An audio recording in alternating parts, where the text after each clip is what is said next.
Good. Good morning. This is the New York City Board of Standards and Appeals Public Review Session for August 6, 2018. We'll begin with the continued hearing items. Item number 1, 2018-121BZ, 24 Court Street, Brooklyn. This is a build it back.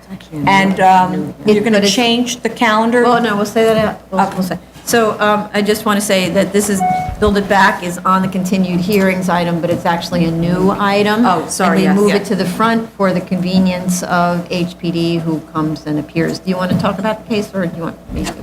Okay, so it's, this is again a Build It Back special permit application where once there was an existing building on the site, the building was removed and replaced with a new building, and the as-built conditions are off by 6 inches, which impede on the front yard requirement.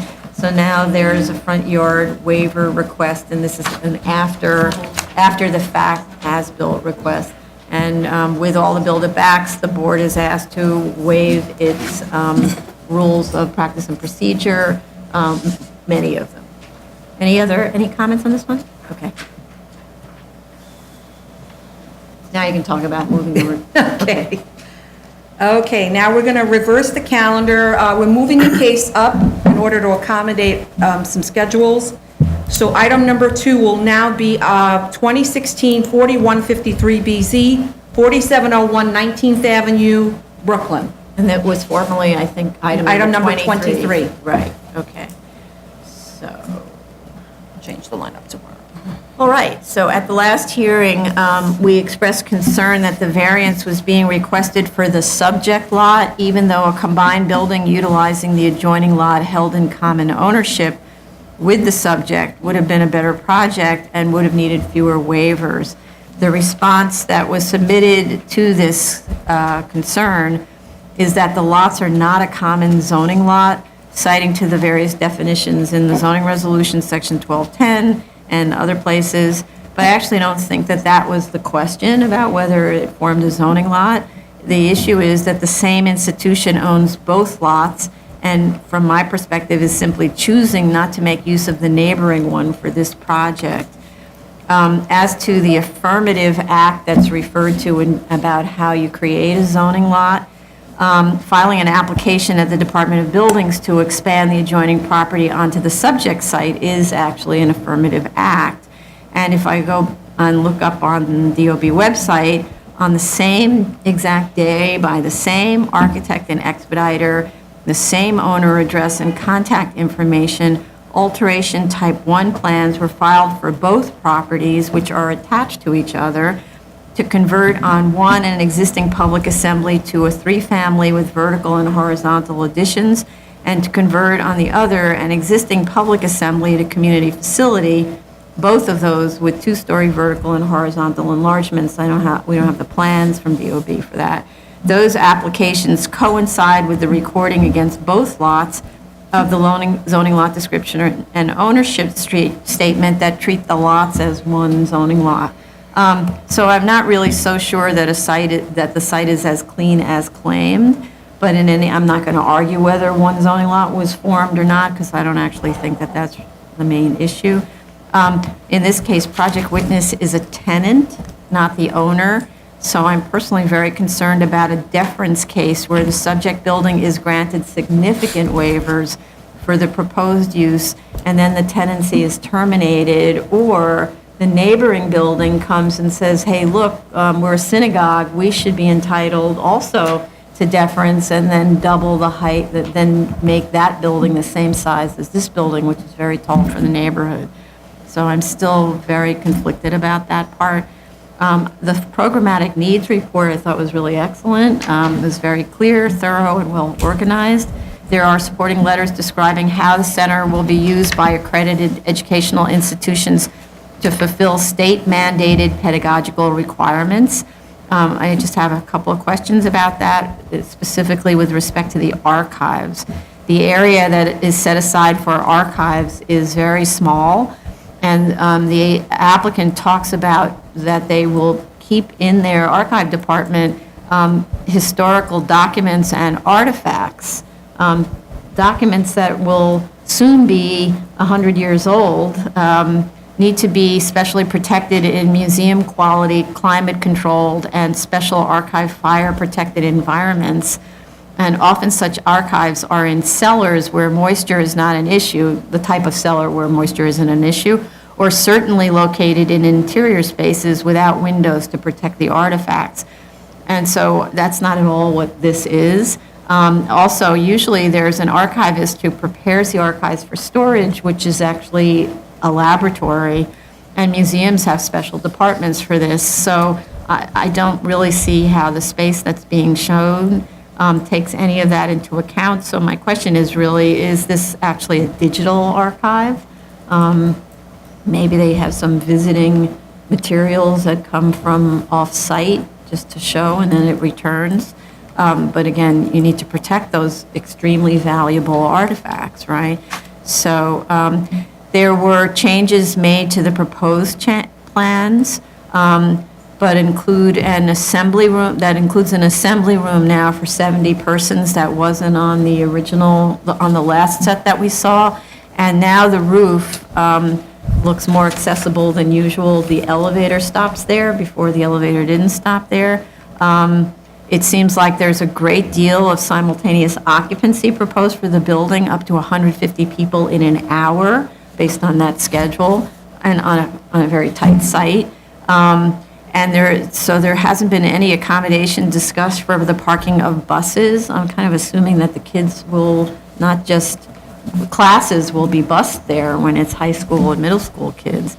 And also the impacts on pedestrians of 150 people coming and going an hour in some of those scheduled showed all the rooms occupied at the same time. And I don't know that the EAS has taken any of that into account and needs to. In addition, we asked at the last hearing why there isn't a cellar instead of a basement, since the proposal is so much taller than everything else in the neighborhood.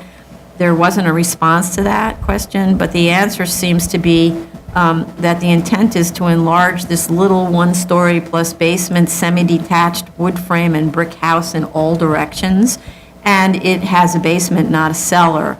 But meanwhile, as we discussed at the last hearing, the lesser variance has a cellar and lower floor-to-floor heights, the original one does, and the new lesser variance has a cellar and needlessly high floor-to-ceiling heights at the third floor, that all of a sudden it went up by 2 feet.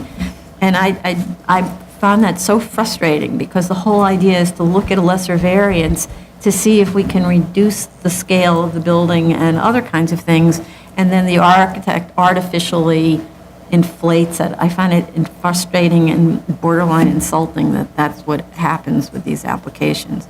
There's also a proposed fire stair and full depth and width balconies in the required and undersized side yard, which are not permitted obstructions, which obliterate the side yard and which I don't see as necessary given the programmatic requirements.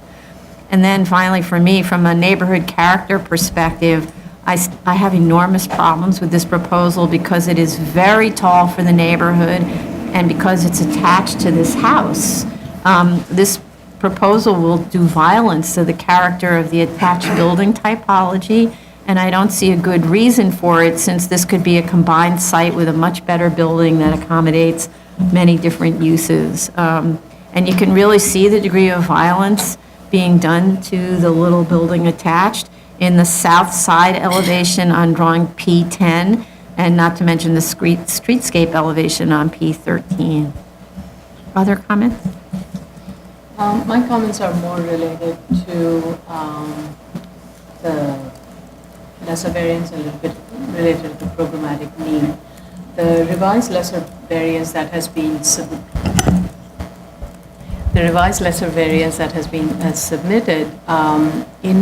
at the last hearing, I had asked the applicant to look at a full lot line cellar space. And it seems the revised lesser variance also is proposing a cellar space that is below grade level. So technically a full lot line cellar space can be provided. However, at least from the way the programmatic need has been explained, it seems that still may not provide for a reasonable space and transition flow of space from especially the public space. And I would like the applicant to look into that and explain how it is or not possible. And I think the drawing that has been submitted for the lesser variance is a little bit incorrect, especially with regards to the elevation when compared to the section. The section shows the cellar below grade, and in looking at the elevation, it seems one has to step in and climb up a few set of stairs to come to the first floor, or go down a few set of stairs to, of course, and the cellar is a little bit above grade. At least that's kind of how the elevation is reading, whereas the section is showing something else. So those need to be corrected. And just one question I had with regards to the program, regarding the usage of the 2 classrooms and the auditorium. Way the chart is shown, it's saying that from 1:30 all the way to 4:15, there is a session, and the session generally starts with, first you go to the auditorium, then it gets split into 3 classrooms. And I would like to know which is the 3rd room that is going to be used as a classroom, since there are only 2 classrooms that are proposed. So there needs to be a little bit clarification in the narrative, and maybe borrowed from the programmatic need to clarify that. I had no comments on the zoning law. Anybody else? I was satisfied with the revision of the plans. It shows that, to me, that it's more oriented towards the actual education of classrooms of young people. And I thought the programmatic needs study was very thorough. And I just want to add to the neighborhood. This neighborhood specifically this particular property is right at the edge of a manufacturing district, and there's a portion of residential, and every use that it's backing up to, it's all manufacturing. So in terms of the heights that would be allowed in the manufacturing district, this is not that out of scale from that point of view, and this is at the end of the lot. So from that, keeping that in mind, and some of the other buildings which are mostly along the corner that are residential are of taller height than the ones in the mid-block, so I'm satisfied with the bulk. Okay. Anybody else? Madam Chair? Yeah. You can speak. Yeah. May I? Yeah, please. I'd like a little more explanation of how they're applying deference to a tenant. I think that there's a possible legal issue here as to... Can you repeat the word? A possible legal issue in applying deference to a tenant as opposed to an owner. And if they can brief that issue and provide case law that permits the board to grant deference to a tenant, I think that would be helpful.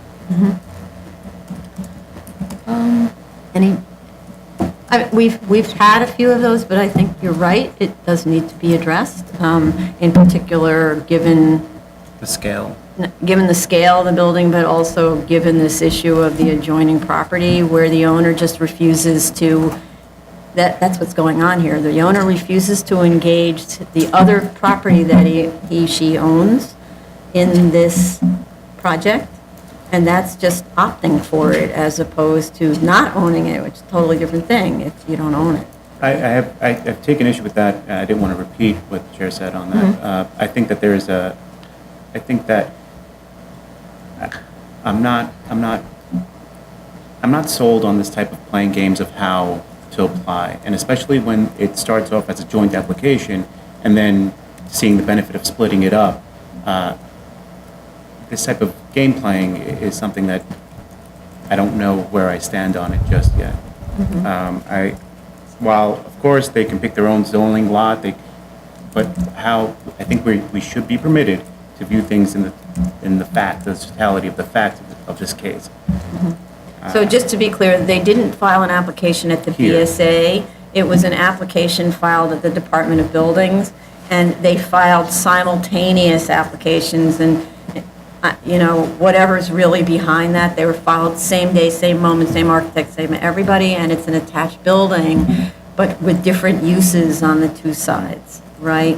So who knows what it was they were planning originally, but in any event, I think maybe none of them were really they weren't approved. They might not have been possible because of the side yard setback requirements.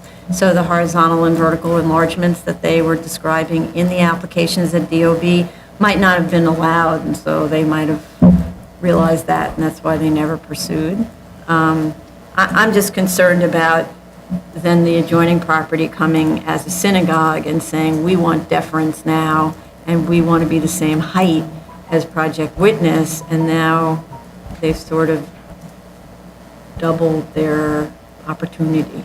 But they would still have to justify that with programmatic need Right. that could utilize all of that space.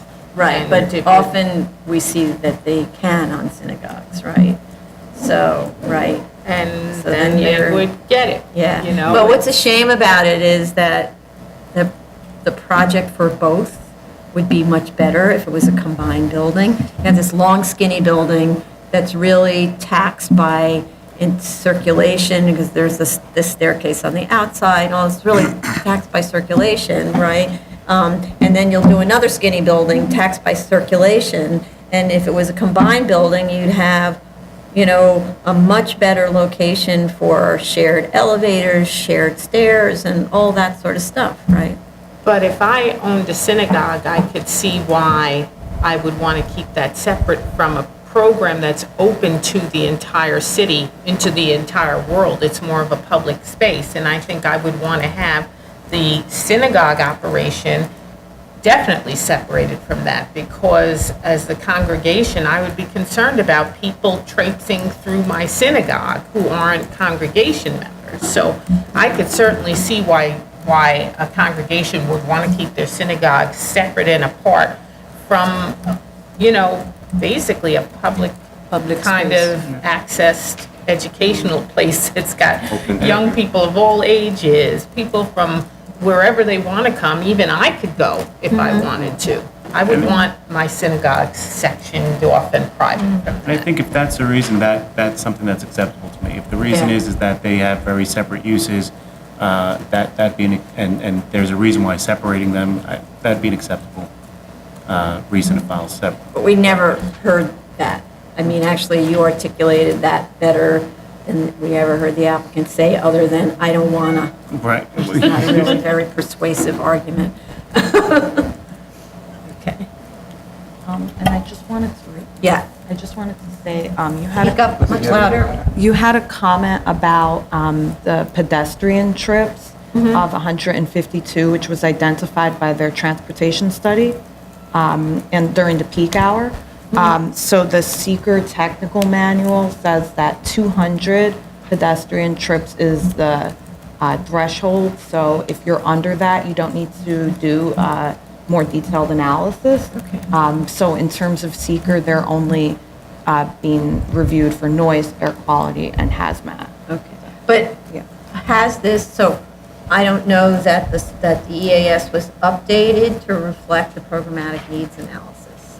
So the programmatic needs analysis, I just did my quick estimate based on their chart. But if every hour they're showing 150 people there in 1 hour. So they're arriving, and then another group is leaving. So you actually have potentially 300 people on the sidewalk, one group arriving, another group leaving, right? So they provided a transportation study on August 2nd that was received by us, and they also, on Friday, submitted a revised EAS that we sent out interagency. Okay. Okay, so we will, It's under review. okay, so we'll make sure that DOT takes a look at that about the pedestrian.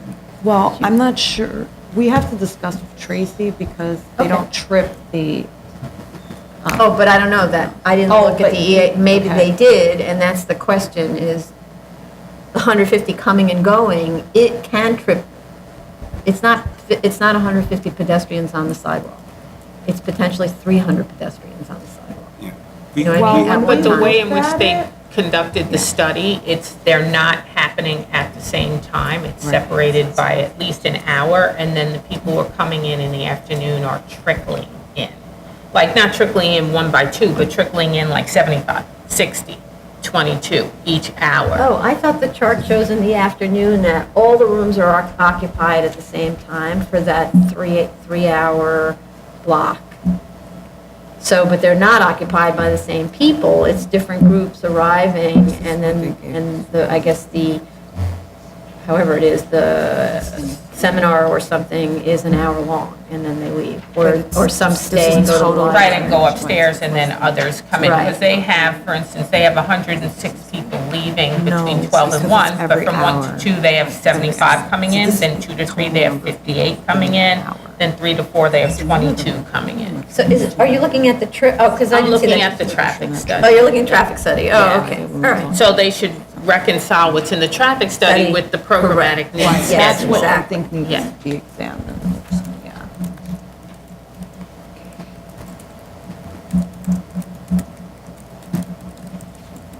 Okay, thanks. All right. Any other Item number 3, 1715 BZ, 133 Beach, 5th Street, Queens.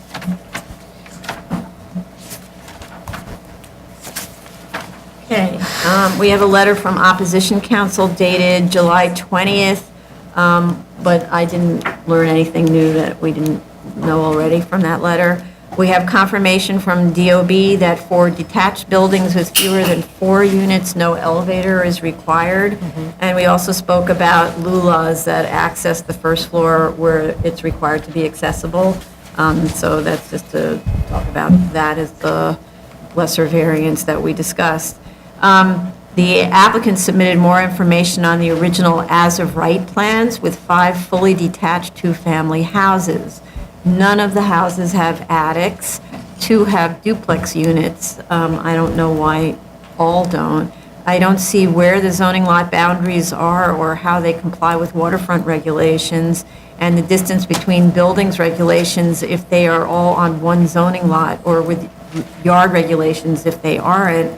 We often see applications like this where there are 5 houses on one zoning lot, and they do that to take advantage of arguably more lax distance rules. Are these houses under 35 feet tall? Because that has an effect on the distance between houses. In that case, there are no minimum distance rules for legally required windows to walls or lot lines. No sections or elevations for the as-of-right were provided. With respect to the cost estimates, because of that, you could wonder how they were done without a full set of drawings. It's just floor plans, and I don't know how you cost lots of things without the elevations and sections. I didn't find the lesser variance option that we discussed. Maybe it's buried under something, but I didn't find it. You mean the townhouse development? Yeah. No, I think that their answer was, we can't do it because they all have to be accessible. And now that we've received information that that's not true, before we go forward, I think they need to provide us exactly what we were asking for.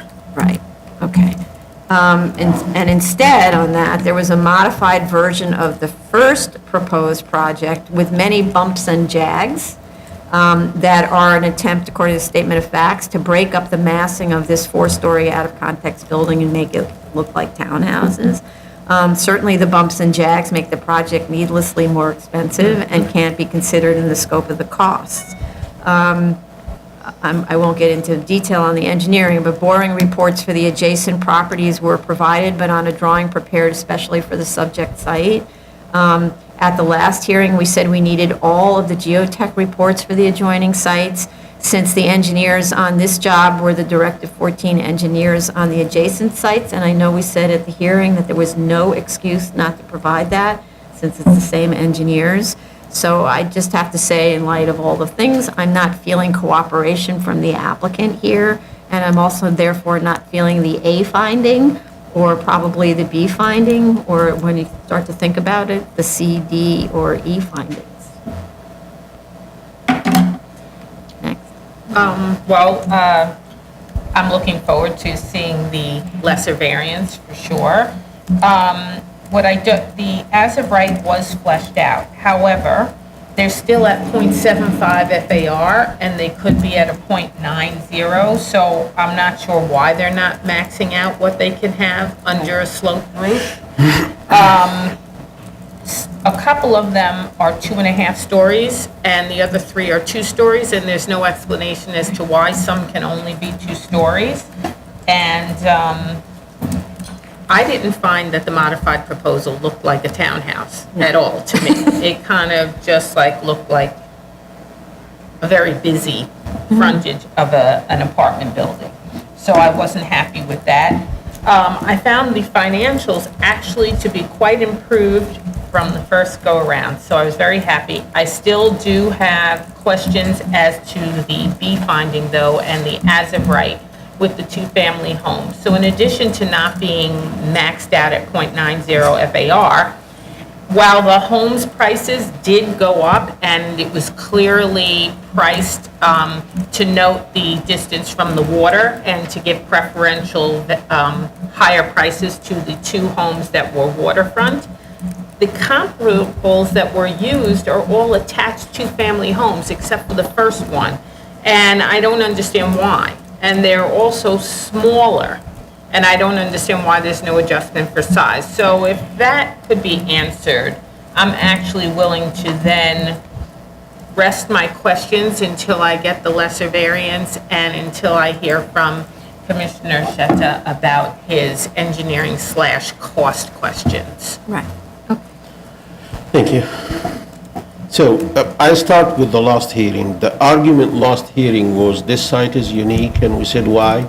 And the answer was we have 2 conditions, 2 subsurface conditions that are most likely unique from other sites. And these conditions were, number 1, that loose, liquefiable, sandy material.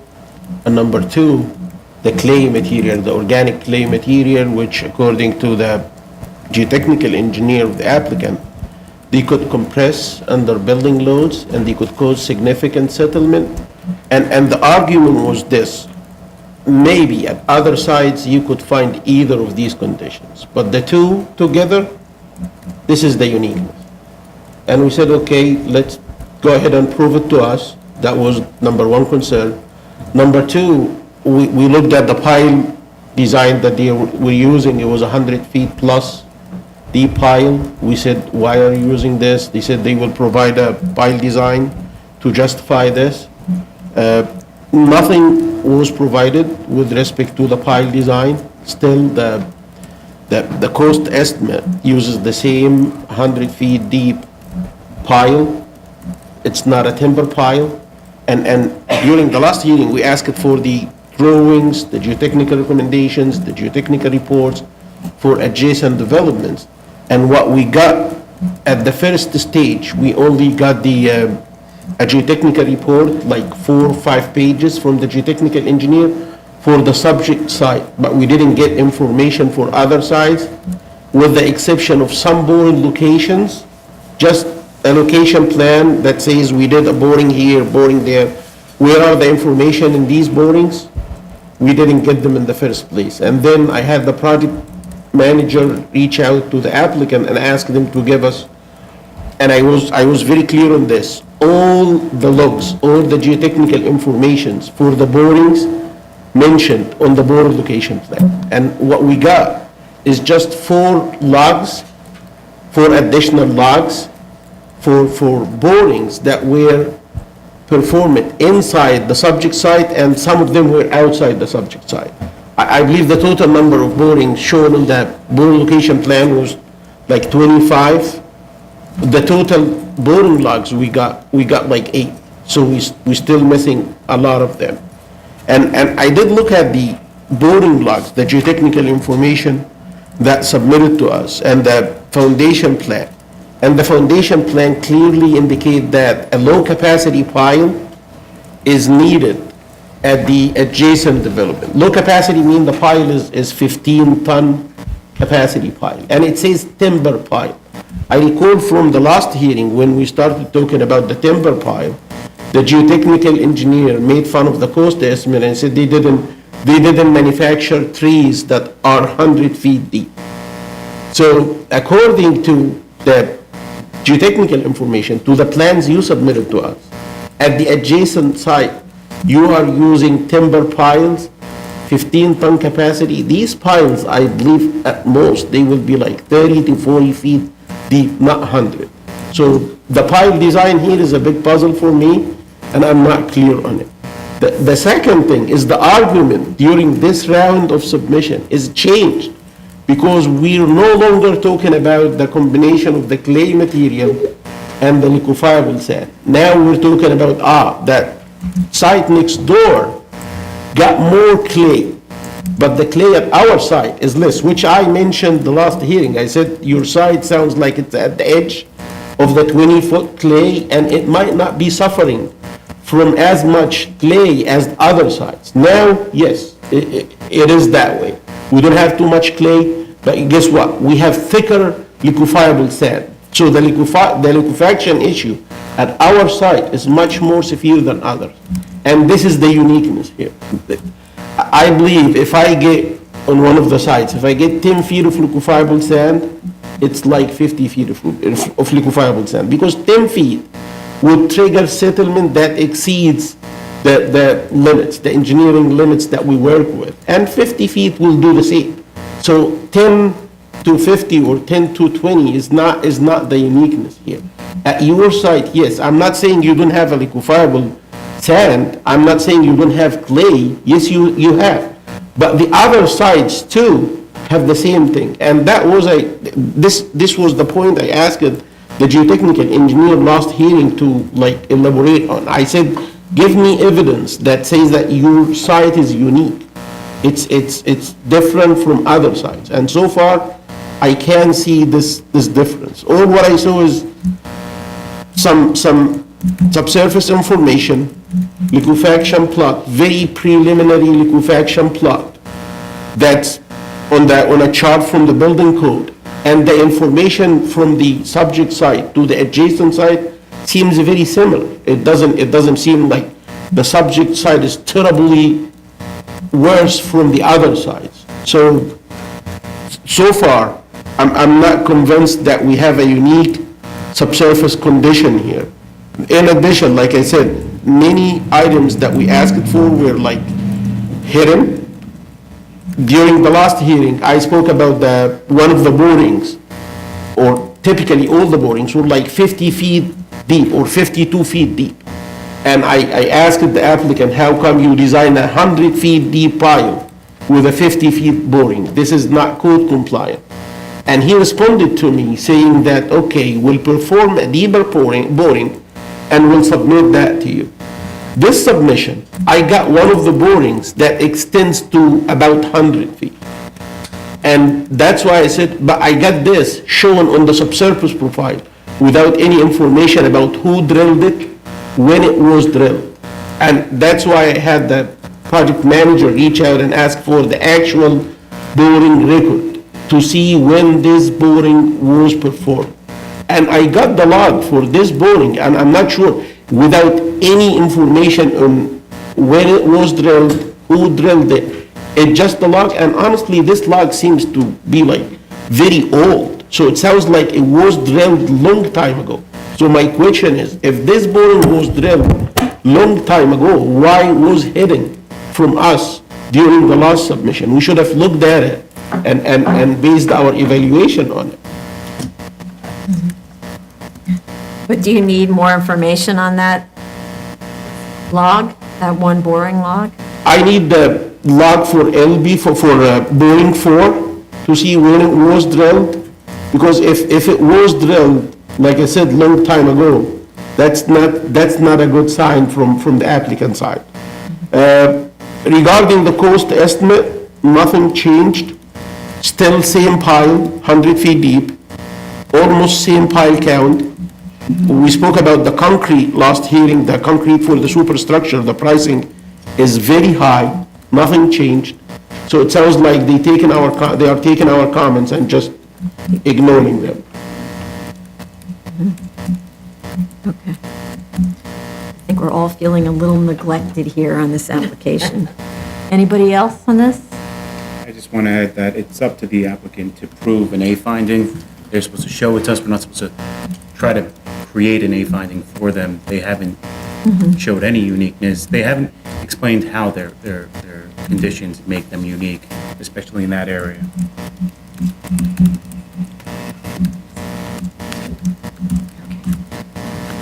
Anything else? Oh, okay. All right. My feeling is they get one more chance and that's it. I thought that this was the great chance to come up with all the responses. We led them, I always like to talk about, we lead them to the water, and then they walk to the water and they turn right around, they go back into the desert. I think that's what they... Actually, last hearing, I recall during my long discussion with the engineer, I mentioned that if you want to convince me with the liquefaction thing, go ahead and get me information from adjacent sites that show that they don't have liquefaction issue, and show me that you really have liquefaction issue. And I even guided him to do some sort of analysis and testing, and he said this kind of testing is expensive, and I said, no, you could do that probably with 1 day of some sort of a rig that charged like $4,000 per day. So the testing he indicated that the testing is kind of very expensive.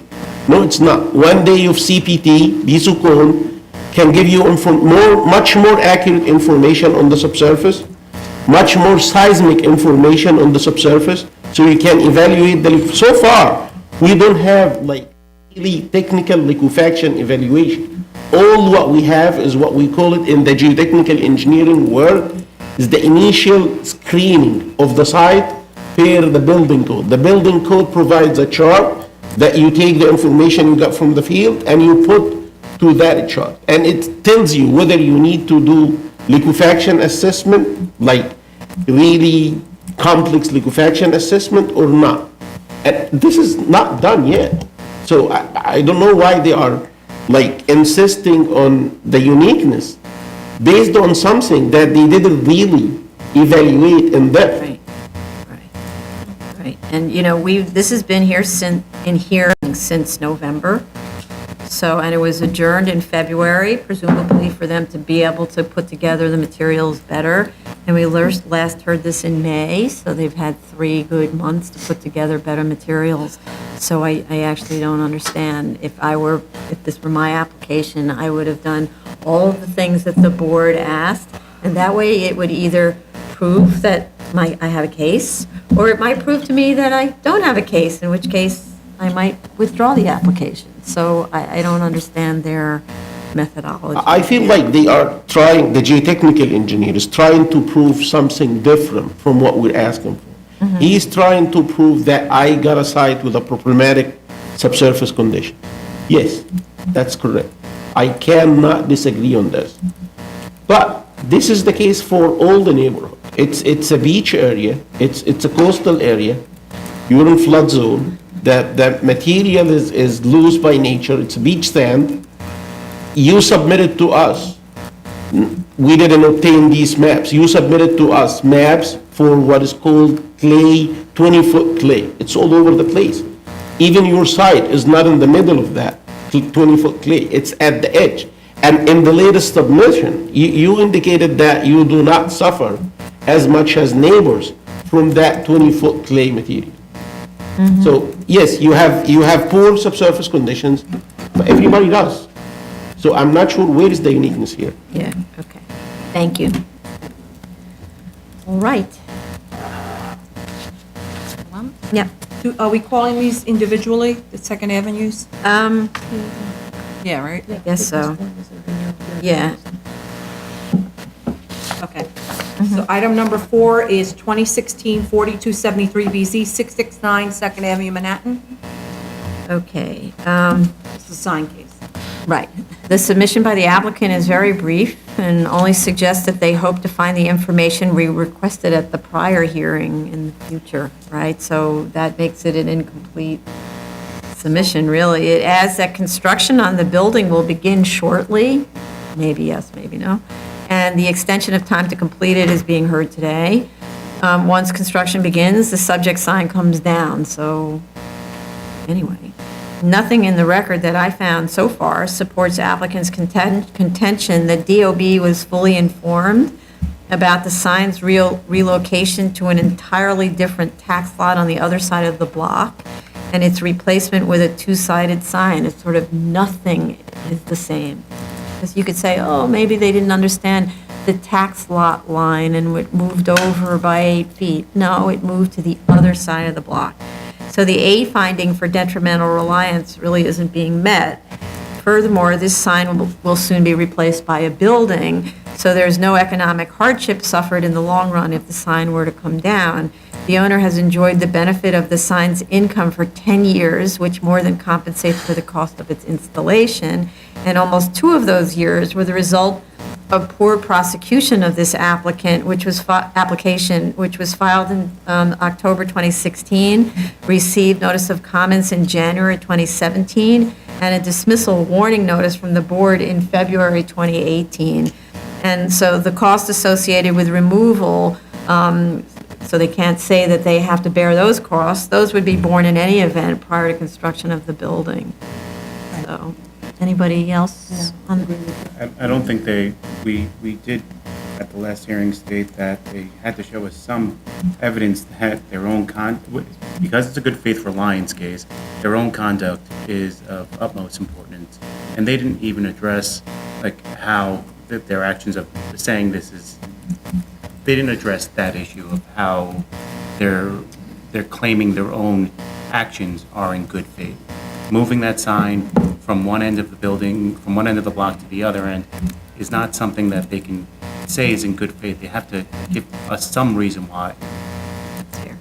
Yeah. And I did reach out to the applicant on Friday to ask if they did receive any information, any additional information for what was presented at the 2008 meeting with Commissioner Santulli, and they haven't, they don't have that yet. Okay.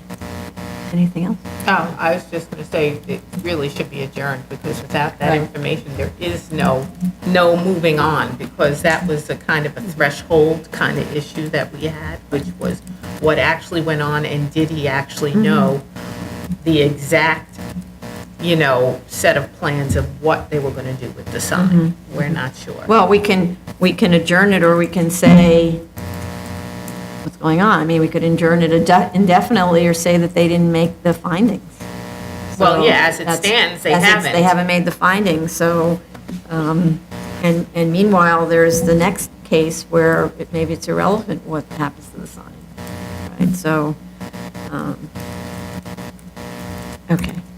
Well, in a way, it's irrelevant maybe for us, but not for them, what happens with this case, because I think all those fines are hinging on this Yes, case. that's true. So for Right. them, they don't want this to just go away because the sign's coming down in a month or 2 months. Yes. All right, but so we can't let this go on indefinitely, though, right? So if there's no indication that they can find anything, they've dug and they haven't turned anything up, then what are we supposed to do? Okay. Item number 5, 28001BZ, 663 to 673 Second Avenue, Manhattan. Okay, there are no notice requirements for extension of time to complete construction. Something's humming. You okay? Is it buzzing? Yeah, it keeps Oh. buzzing. It's annoying. Yeah, now it's. That's Oh, I you. hear the buzz. It's me. Sorry. Her voice removed. Okay, I'll move this around. So this project seems to be in a state of ongoing impossible, this particular extension of time. It claims that it hasn't started construction because of engineering constraints caused by a part of the site relying on construction of what I believe is a cantilever, maybe, or it could be just a truss, over the Midtown Tunnel's exit roadway. Authority to do this work has not been granted by the tunnel's owners, which are the MTA, and there's no RFP that appears to have been issued to make this possible. Apparently, there has to be an RFP in order to allow this to happen. But I wanted to put this in perspective. This is a 2002 application, right? Or it was approved in 2002.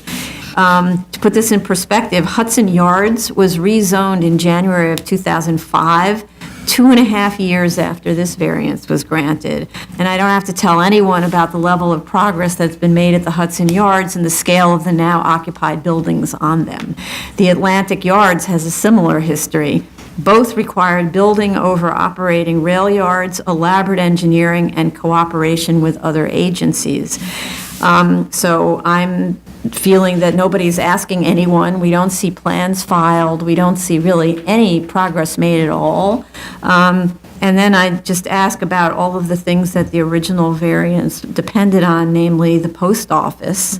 So that entire 4 floors of commercial was actually for the post office. And if the post office is no longer a tenant, then what are the 4 floors of commercial for? And that's why they needed such a big floor plate. These days, post offices are getting smaller and smaller. And I don't remember, in 2002, did we already have the plan to replace the post office with the expansion of Penn Station? Because the post office is no longer needing much space, right? So plus they had the loading dock requirements and all of that. Maybe there is no longer a need for the post office. And so then there'd be no reason to span over the roadway because the entire tower is actually sitting on the land portion, not what they call the roadway portion. And then I ask also, does this project still include 96 units of affordable housing? That was part of the consideration when the board looked at this 16 years ago. The 2002 resolution states that the applicant had addressed issues having to do with, quote, the transfer of property from the MTA to a private entity, unquote. I'd like to know what those were or are, and are they still valid? Because, maybe they've expired.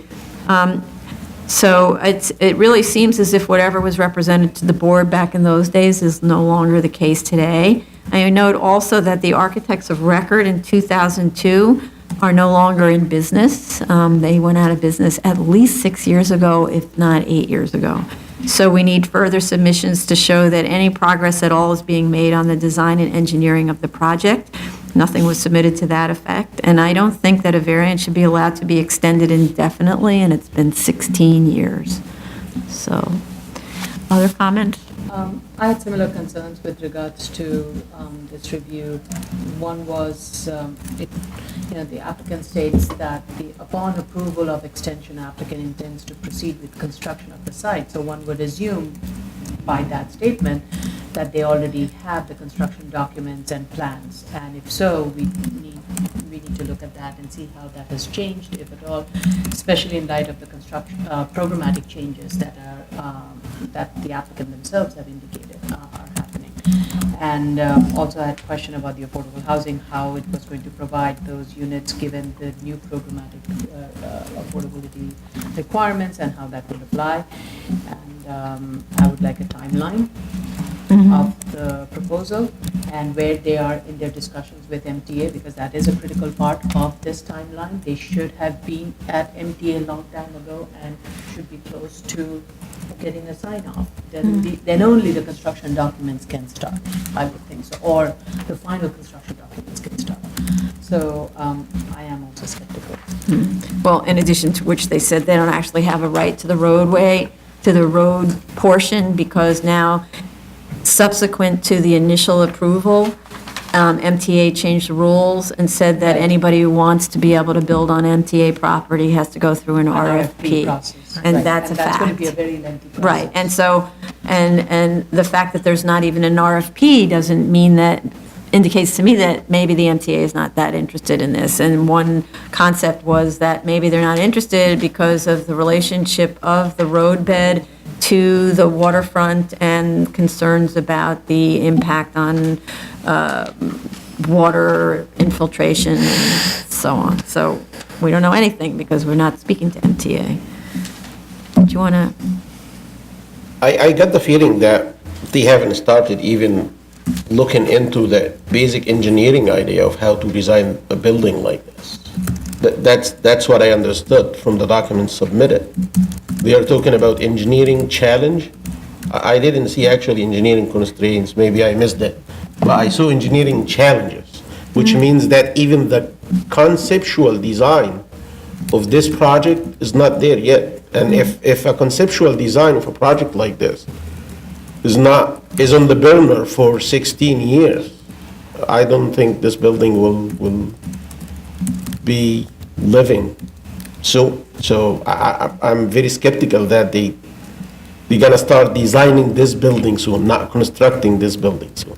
Right, right. From design perspective, I'm not sure what engineering challenges we are talking about. We have a very straightforward project.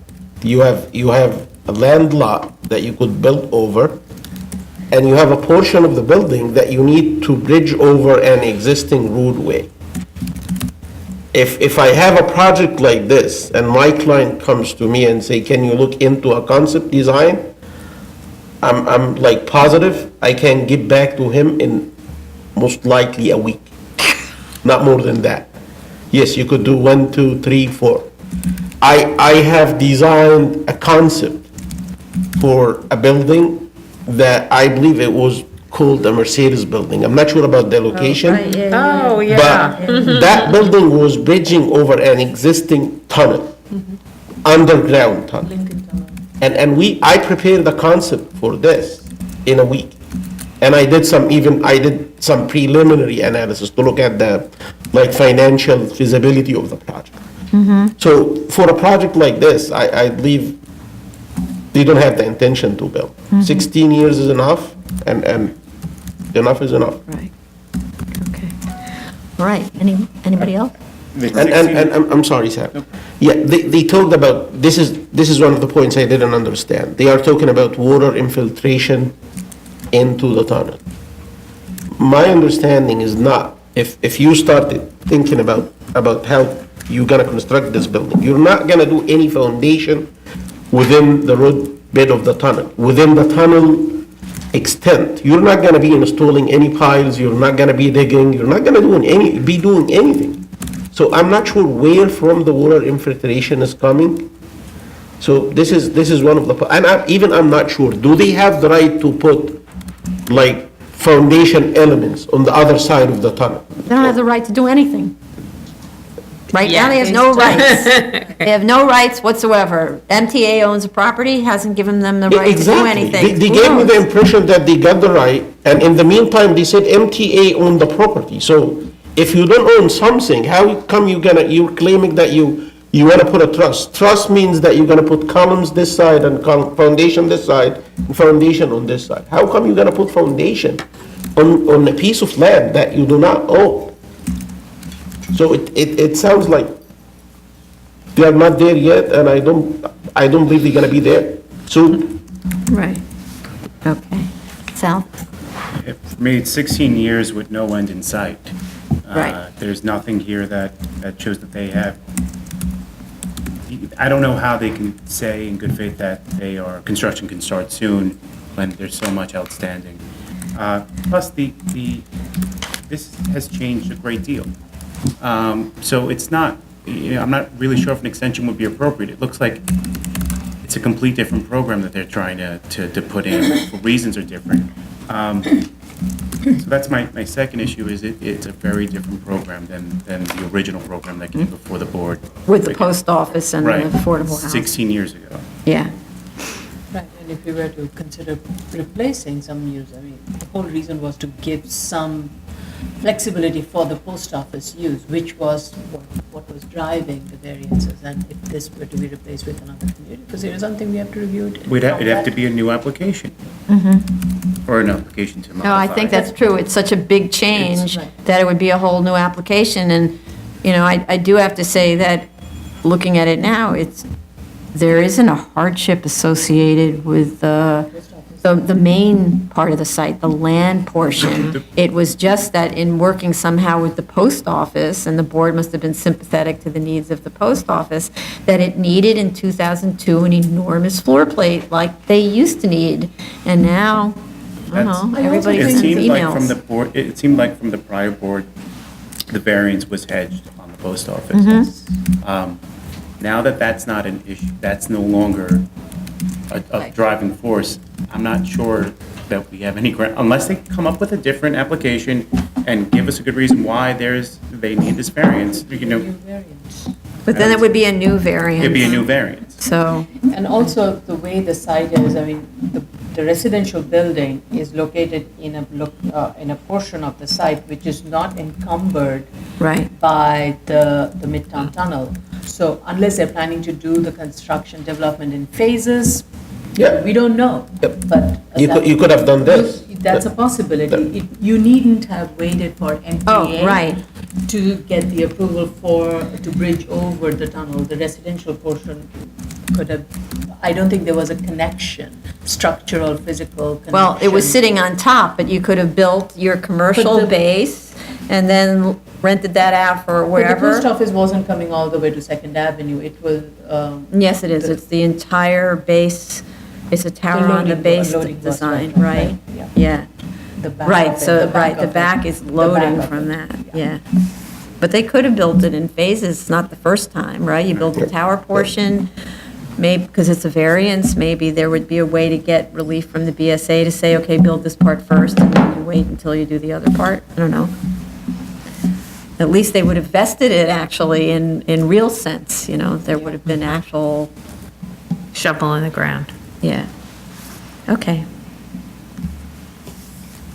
Okay. Item number 6, 44131BZ, 7702 Flatlands Avenue, Brooklyn.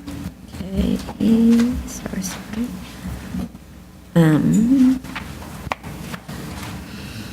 Lots of notes here. Okay, we finally have fire department sign off. But actually, we were waiting for one small thing, which was the revision of the alteration type 1 application to legalize the as-of-right parking lot on the site. The last time they were here in June, they filed this wacky old one. I Did think you? we're talking about Flatland. 7702 Flatland? Oh, I'm sorry. Sorry. Didn't I just say? The Oh, this is Flatlands. Oh, Flatlands. Sorry. You know what it is? There was a switch that No, it happened. wasn't the switch. I scrolled too far down. Sorry. But we do have fire department sign off, so that You was the do. one true statement. All right, ignore everything I just said except for the fire department sign off. Site improvements were made, the plans were revised to reflect that. I thought the site looked really good now, yay. Unless there's a site visit that says no?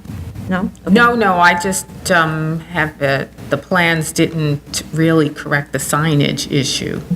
Oh, you So didn't? it's like, on the plans, the notes are incorrect, because they say all the signage is 113.1 square footage in total, and also illuminated and also non-illuminated, all the same amount. So they said 100, total illuminated signage, 113, total non-illuminated, 113. Oh, you're saying? And then total, 113. 113. Oh. And that's on the They didn't plans. distinguish it. Yeah, that's Yeah. on the drawing. Yeah, and then they didn't break out the signage by frontage on the analysis form either. So if they could, that's my Just only do- issue, oh, if they okay. could correct that. All right. Okay, so that's because they did show that they do comply with the C2 regs. And I thought, yeah, okay. And they did correct the distance of the building from the lot line, and they did put a trash enclosure, which was good. And they did install the planting. With respect to the environmental remediation, that I do have a question. The owner's environmental engineer and DEC are working together on the installation of monitoring wells and soil sampling. They need to add another monitoring well and do some soil sampling, and I just want to make sure that DEC is okay with us not holding this open as a way to enforce the work, or whether DEC, has it. That's the question, to reach out to DEC about this, because this is really their domain to be following through on the spills. But I'm not sure whether this showed up because the applicant came to us, and then all of a sudden now there's spill monitoring and all that sort of stuff, or whether. No, it actually the spill was discovered in 2017.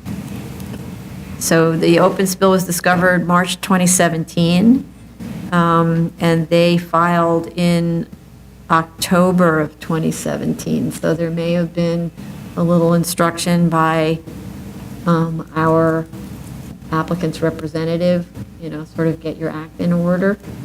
Might have been, I don't know. So I just want to check. We often do that with fire department. We say, are you good with this?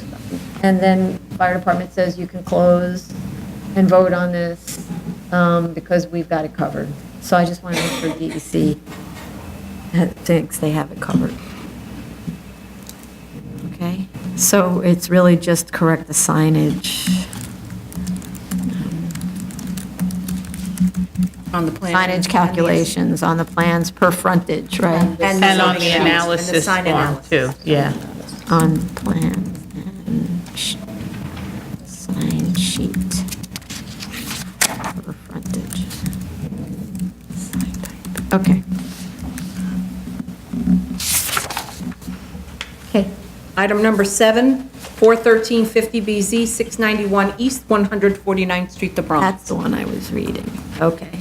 So this one, we do have fire department sign off, but what we were waiting for, what we got the last time was this really strange alteration type 1 application, which hasn't been updated. And I can just read the description and the alteration 1 dated 6/27.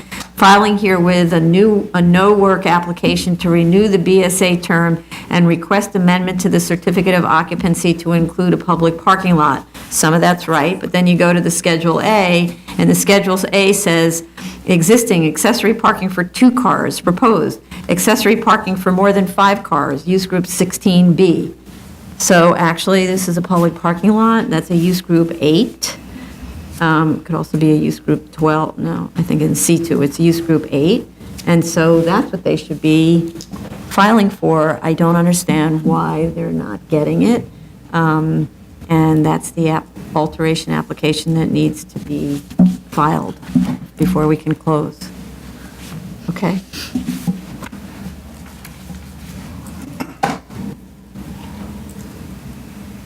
Item number 8, 18295BZ, 18395BZ, 2465, and 2473 Broadway, Manhattan.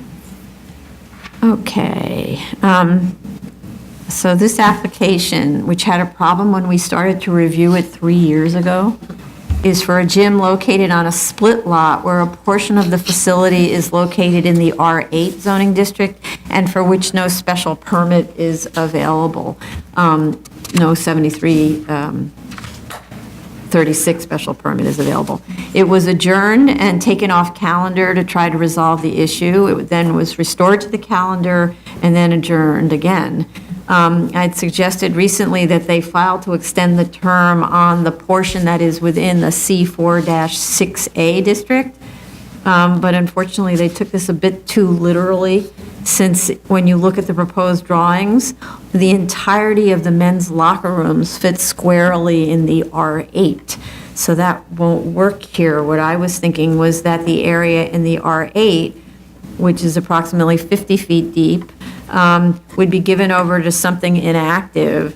And then in the future, if the board is able to grant relief for that portion, it would be incorporated into the main PCE.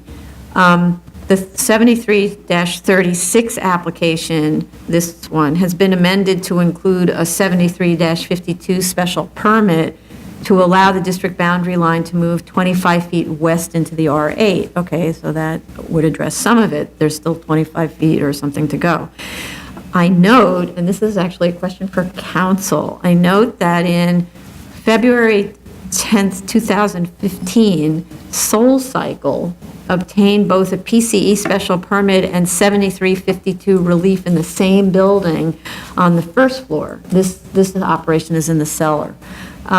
So it seems logical that the special permit that was granted to Soul Cycle at the first floor would have extended into the cellar as well, since the special permit is about moving the district boundary line to allow a use on the zoning lot, and the extensions, these extensions for the same use, arguably, maybe it doesn't apply if one were a restaurant and one were a PCE, but in this case, they're both a PCE. I'm not sure that it wouldn't apply. It's easier to understand it, right? And so I think it would be enough for the drawings to just reflect that prior approval under calendar number 141-14BZ But of course, it's here now in application. We could belt and suspender it and extend, again, another special permit, but it might be overkill. But meanwhile, even if we say, okay, that 25 feet is now allowed, you still have 20 feet remaining in the R8 with nothing available under either of these special permits. And now you still have the problem that the men's showers are all sitting in that R8. So kind of stuck unless they do something else, right? Well, we told them we Unless- still had to do the variance, right? Right, so if they applied for a variance, but the whole idea was, they were telling me that they're suffering because this is a big corporation, they're not supposed to be operating without a permit. And I suggested, well, then clean this up. All you'll have is that little area left over, put up a sheetrock wall, don't allow anybody to go in there, and then at least you have legitimate operation for the rest of the building, and then however long it takes you, if the board were willing to consider a variance. But they, for one, never applied for a variance. For two, submitted this strange application where it's so obvious that, there's kind of like this little dotted line on the floor of the men's locker room. Do not go past here because you're in an R8. And then one of the exit stairs is also. Yeah, but an exit stair, you could kind of argue it's not accessory to the use, it's in the building. Because the exit stair runs throughout the entire building. And fire department needs to get into the cellar, and the what do you call it, the manager needs to get into the cellar, and all that kind of stuff. There's probably a way to work your way around that, but not with the showers. So I'm not really sure what to do, except that they do put up a sheetrock wall, and they put up some temporary showers, and they make it work. Okay. Next, anybody else? No? Item number 9, 1809BZ, 250 West 54th Street, Manhattan. I think this was adjourned, but I have to recuse. Was it? Yeah. Yes. Okay, new cases, item number 10, 10379BZ, 2530 44th Street, Queens. How do we want to do this? Do we want to call the other two or leave it? What? I think The appeals it should be. stand on its own? Well, it doesn't stand on its own in terms of, I suppose it stands on its own, because the other one's the CO revocation, right? And the one next to it's unrelated, because it's not the same building, right? And we're not really considering the revocation until we're finished reviewing this variance, right? Right? Doesn't that make sense? Why would we should be talking about the revocation if the amendment to the variance were acceptable, Okay. right? Yeah, kind of. So this, needless to say, is a legalization. We have proof of service of initial application to officials and of notice of hearing to officials and neighbors, but I didn't see a community board recommendation. So, and there are quite a lot of them this time like that. We have 2 letters in support. With respect to the parking space in the 15-foot front yard, I assume that in 1979, an 18-foot front yard was required to be able to park there. That DOB didn't pick it up prior to issuing the C of O doesn't make a non-complying condition legal, just as the C of O for the 3-family didn't make a conversion in violation of the restrictive declaration and the variance legal. The approved BSA drawing shows actually the front yard setting back to 18 feet where the parking spaces are, and the 2002 DOB drawings show the same setback at the basement level. So is that the case in the section? Was it built like that? It's one of those driveways that kind of dips down. So to say that there's no 15-foot front yard no 18-foot front yard may be an inaccurate statement, because by the time it gets down there, it's actually is 18 feet, but I'm responding to a statement made in the statement of facts that they don't have a complying front yard.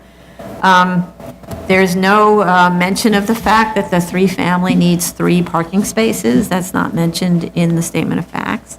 And I don't view this as a legitimate conversion of a 2-family to a 3-family under Section 25-211B, since it was subject to a variance, and the board would have looked at parking requirements had the owner come requesting waivers for a 3-family. Because that's what they're saying, oh, look, we built it as a 2, that counts as sort of vesting it as a 2, and then we don't have to provide additional parking. I think it's interesting that the applicant would describe the site as being in compliance with the terms of the grant, except for a few things, given that it is not in compliance with any of the terms of the grant. I think that's pretty outrageous. I note also that this so-called basement apartment is either a cellar or just short of being a cellar, since it appears based on the 2002 drawings to be located 4 feet below grade with 8-foot ceiling heights. This is likely the reason that the board in 1979 was careful not to allow an apartment in that location and restricted it to recreation space. The existing proposed conditions plan show the height is 5 feet 5 inches above grade, but I'd like to know from where that measurement is taken, frankly. And I remember in 1979, being an architect working in a lot of these neighborhoods, the Department of Building was generally really vigilant about occupancy of basements/cellars. And when they saw a 3-piece bathroom unit, they wouldn't allow it because they didn't believe that it wouldn't be occupied for residential use. So I think the board at the time was very conscious of those concerns, and that's why they put that caveat saying that it can only be recreational use in the cellar, in the basement, wherever the thing is. And the existing conditions proposed plans actually don't comply with the self-certified plans dating from 2002, in that there are 2 bedrooms in the basement rather than the one shown on the drawings. So nothing complies with anything, right? I note also that the 2003 C of O indicates that there are no restrictions on the property, so no BSA restrictions, no restrictive declaration, even though the prior C of O showed all of that. So that's a willful, as far as I'm concerned, a misrepresentation by the filing professional, and that's one euphemistic way of describing what that really is. Furthermore, doesn't 3 units make this a multiple dwelling subject to multiple dwelling law regulations for 2 means of egress, et cetera, et cetera? There are a lot of things that come into place once you hit the multiple dwelling law. And we have a strong letter of opposition from the neighbor who shares the driveway easement with this property. The board granted a waiver of the side yard regulations for this site, so allowed the building to be located 4 feet from the property line instead of 8 feet. The applicant actually provided a copy of the 1926 deed that refers to a 3-foot 5-inch wide right-of-way easement on each property to create a 6-foot 10 by 80-foot long driveway to the rear garages. I'd like to know if there's an as-built survey. If there isn't, there needs to be one, so we can see whether they complied with the terms of our grant. It seems as if they may have, because the neighbor puts a little tape measure down, but then she's just measuring to what she believes is her property line. That's not the same thing as a survey. And interesting about that right-of-way, it only appeared on the 1926 deed, and once you can go on Acris from 61 forward, no mention of that easement, which is another crazy thing about how rights evaporate. Anybody else? Couple of corrections. One is in the zoning resolution, in the zoning analysis, and in the statement of need, it states that maximum 4 dwelling unit is allowed on this. I calculated it, I think it's less than that. It's 3.3, so round it up, it becomes 3. I also had similar question with regards to the existing plan that has been submitted for both the basement and the upper floors. The location of the living rooms would seem that they do not have the legal lot line windows, and that would be Don't have legal light and air. Sorry, legal light and air. Don't have legal light and air, and therefore will not be complying with the zoning requirement. And I had a question if DOB had noticed this when they issued the violation. And I think that's, and I had a question about the community board. About the community board? Would the community board need to vote on this? Yeah, we didn't get a report. Yeah. So in an amendment of variance, shouldn't they be reviewing how they make all 5 findings? And Yes. certainly discuss how the E finding is implicated by this? Because 2 families is no longer the minimum variance, and Right. I didn't find any discussions Right. at all. And I think that those are really important. Right. Correct, thank you.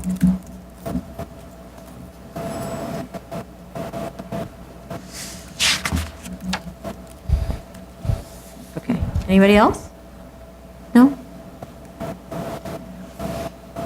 Okay, Item number 11, 2496 BZ, 213 Madison Street, Manhattan. okay. We have proof of service of initial application to officials, but I didn't find anywhere the proof of notice of hearing to officials, so please, please, please, look, find, send. We need a community board recommendation, so that's also curious. I also like to know whether there's a survey. I'm curious if and the reason I'm asking about that is there's this moving rear lot line when you compare the approved drawings to the proposed. And it seems to have been this kind of ongoing problem throughout the history of this application. The 2014 board had conditioned approval on maintenance of an 11-foot rear yard. The 2008 board observed a similar discrepancy in the building length and rear yard depth. And I can't tell from the stamp date on the drawings that were provided which set of approved drawings we have. So in 2008, the board actually said, whereas the board notes that the dimensions for the rear yard and building length on the previously approved plans are incorrect, and the correct rear yard and building length dimensions are 11 feet and 89 feet 2 respectively. So we have a set of drawings that are submitted that are new, that show the lot line located 3 feet back from the rear yard wall. And then the approved drawings that were submitted, and I don't know from when, that shows the lot line forward of that 3'2". So it's this moving rear lot line that needs to be corrected. And it seems like the board in 2008 researched it, so maybe we don't need to research it again. I'm assuming that when they got bothered by it, they dug, and we can rely on their determination. Anybody else? I had just comments on the signage, and my comments are, does the 48 square foot illuminated sign include both the text and symbol? The photos do not match the plan A005 and does not also match with the sign chart. And the sign analysis needs to include the symbol, the M symbol. What's, The McDonald's symbol. oh, Which is not included, and also that needs to be counted in the total sign analysis. So we have a larger signage issue here, which has been a historic problem with this property, which is the illegal signage that was on the roof. There is a contraption built on the roof that hangs over onto the street, and there's a banner that hangs from that. And there are also 2 brackets on the wall with banners that hang to kind of call attention to McDonald's as you're walking down the street, because otherwise the signage that's on the frontage kind of recedes into the rest of the street. And it's not, you really aren't attracted to it. So in the previous hearing, we had them take those banners off, and we told them we wanted them to remove those brackets and also remove the big overhang, because it literally sticks out probably another 8 feet over onto the public sidewalk, about maybe 15 feet up in the air. And so the photos that they submitted with the application show the brackets there but no signage there, but a site visit showed the signage and the brackets there. So, okay. So before we do anything on this, they have to take it all down. yes. Shows signs and brackets in place. I'm sorry, I didn't notice that in the, Yeah, it wasn't in any of the Google Street View. It's No, I didn't notice the condition of removing the sign and No, this reviewing was them. a conversation that we had with Oh. them, a lengthy conversation when it was here last time. Oh, so that shows that these kinds of things should need to go into the resolution, so you don't have to rely on someone's really excellent memory about a site. Okay. And I didn't understand, Commissioner Shonda, something about the 48 square foot signage, it doesn't match, what was it about the? So, so existing proposed signage, it says there's 57 square feet of total signage, of which 48 square feet is illuminated. Oh, And my question was, does the 48 square foot illuminated sign include both the text and the symbol? Okay. Which is the McDonald's sign. right, okay, And of course, this was without knowing the bracket and the Yeah. banner issue. okay. Okay. Any other comments on this? Okay. Item number 12, 19305BZ, 3230 East 31st Street, Manhattan. Okay, we have proof of service of initial application, but I didn't find proof of notice of hearing. So please provide, do, get. Community Board waived its review. Two commercial neighbors in the building wrote letters of support, but that doesn't mean that they received notice because their letters came solicited directly by the applicant. The statement of fact states it's an amendment for a different user and use. So I'm wondering whether is there any difference in filing when you have an extension versus a different user use? I mean, if a new PC. In terms this of, operator? the process. So it was filed as an extension of term, but in fact, it's both an extension of term and a change in user and a complete change in the layout. It's both are under one amendment. But is it filed as, it's not, it wasn't filed as an amendment, it was filed as an extension of term of a 7336. All right, we'll take a look and see what, Okay, so I just want to make sure There it's should be an amendment. properly filed. yeah. Because the opening paragraph says there's an amendment, then you have to actually figure out what's going on, and it was originally a spa, and now it's a exercise gym, and all of the spa equipment and everything either was removed or was never built. I actually don't know which one it All right, was, we'll take a look at because that. that's a lot of work to take out all those pools and everything like that. Anyway, so we need to check that, please. Also, so now it's owned and occupied by Tone House, and there's no longer any massages done on the site, so we don't need that as a restriction. And acoustical attenuation details were provided in the plans, just so everybody, and fire department signed off. And what I didn't find was DOI. Yeah, all right. And maybe because no one realized that this was a change in ownership, because it's not shown that way in the title. Okay. Okay. I would like a little bit of clarity with regards to the occupancy. In the statement, at some parts, it said that the occupancy of the space is 90, when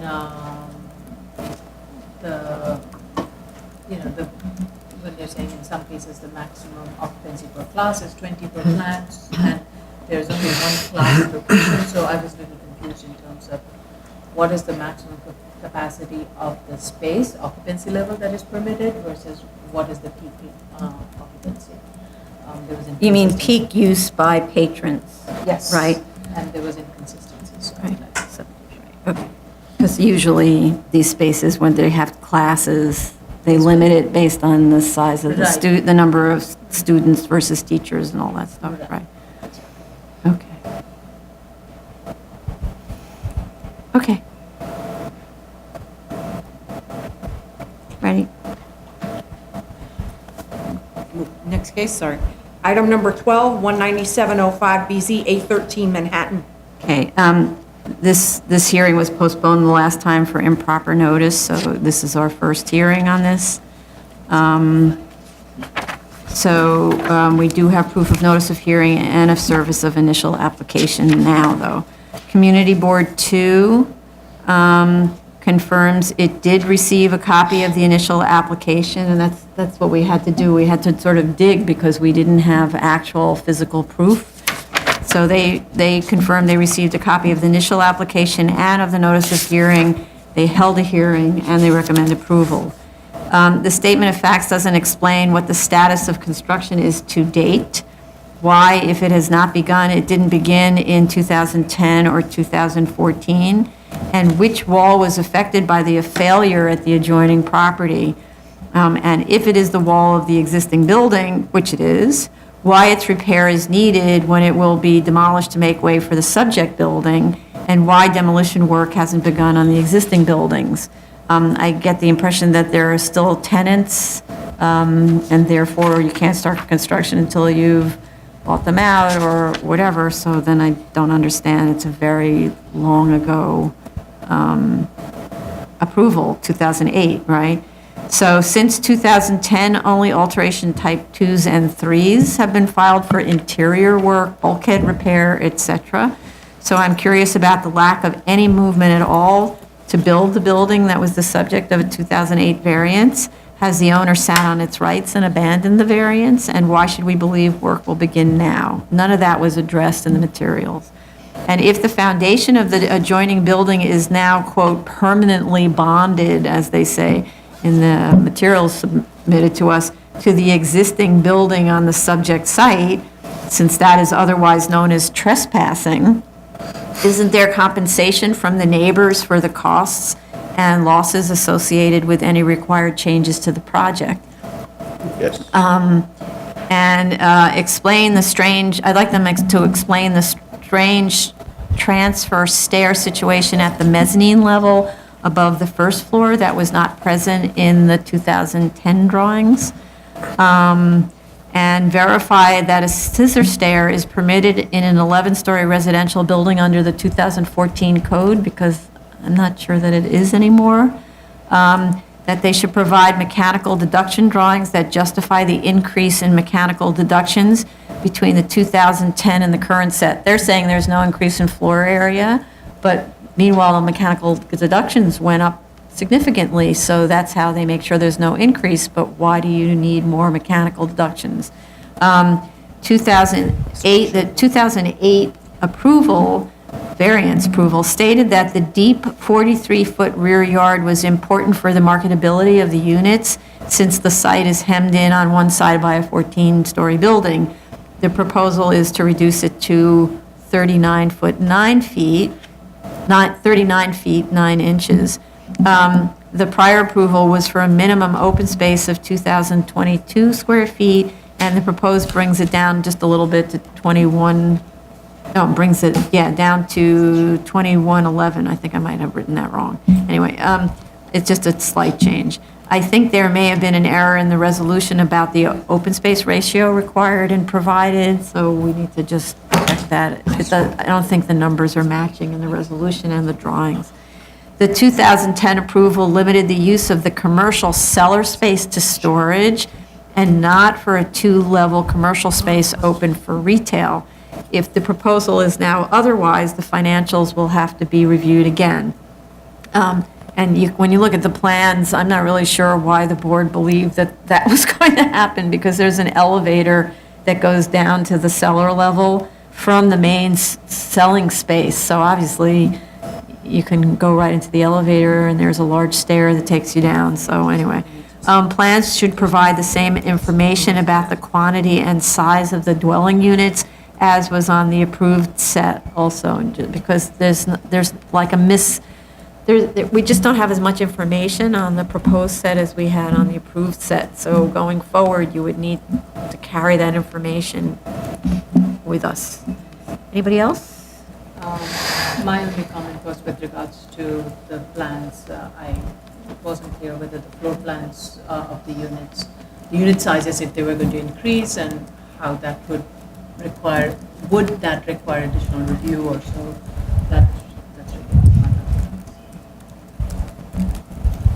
Nothing else? No. Commissioner Sheta, comments about that? Yeah, I Backing tried wall? to understand. But first of all, I want to address something that's very important here. They are talking about structural issues, structural stability issues. And I'm asking them if you haven't fixed these structural issues, please fix, bring the conditions to safety of public and adjacent properties as soon as possible. So this is point zero. And then, my understanding is the reason for the amendment is coming from two sources. The first one is the accident that happened from the adjacent building that caused them to like move some sort of foundation wall into their property. So the footprint of the cellar or the sub-cellar got shrunk by some sort of footage. The second thing is the changes to the building code that require them to like tweak the width of some hallways and bathrooms and so. So the changes to the building code, I believe they shouldn't be claimed as an impact to the floor area, because if you're increasing the width of the hallway or the bathroom, this is still floor area. Yeah. So you don't have to ask for like compensation for that. The second thing, like the chair said, if the structural issue happened because of an accident at the adjacent building, and the adjacent building didn't follow whatever measures to make sure that he's not gonna negatively impact the adjacent building, your building, you should go after him, not after the public or the PSA, and ask them for additional floor area. You should ask your neighbor if he did something wrong to you. You should go after him, ask him for reimbursement for the damage he caused. Again, not to come to the BSA to ask for an additional floor area. And I didn't know what kind of structural issue did happen. They were talking about collapse of formwork. I'm not sure how a collapse of formwork or even concrete roof can impact a cellar floor and cause movement or push them to move the foundation wall like into their building. The third thing, my understanding, and I'm not sure if you got the same understanding, they are just asking for a bump, which is about 2 feet something by 28 feet. I did look at the drawings. My understanding is we have two sets, the previous grant and the current drawings. And I believe they are asking for more than that. If we look at the northern side of the building, in the proposed, doesn't it say 58 feet on,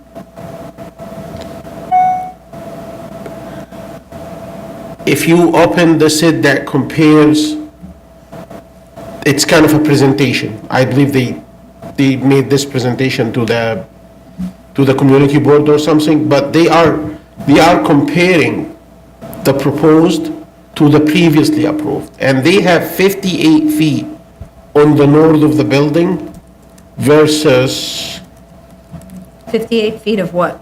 58 feet, this is the building width on the north side, right? You see that? Yeah. Okay, on the other side, the previously approved dimension, I believe it says 56 4 inches. Am I correct? Which floor are you looking at?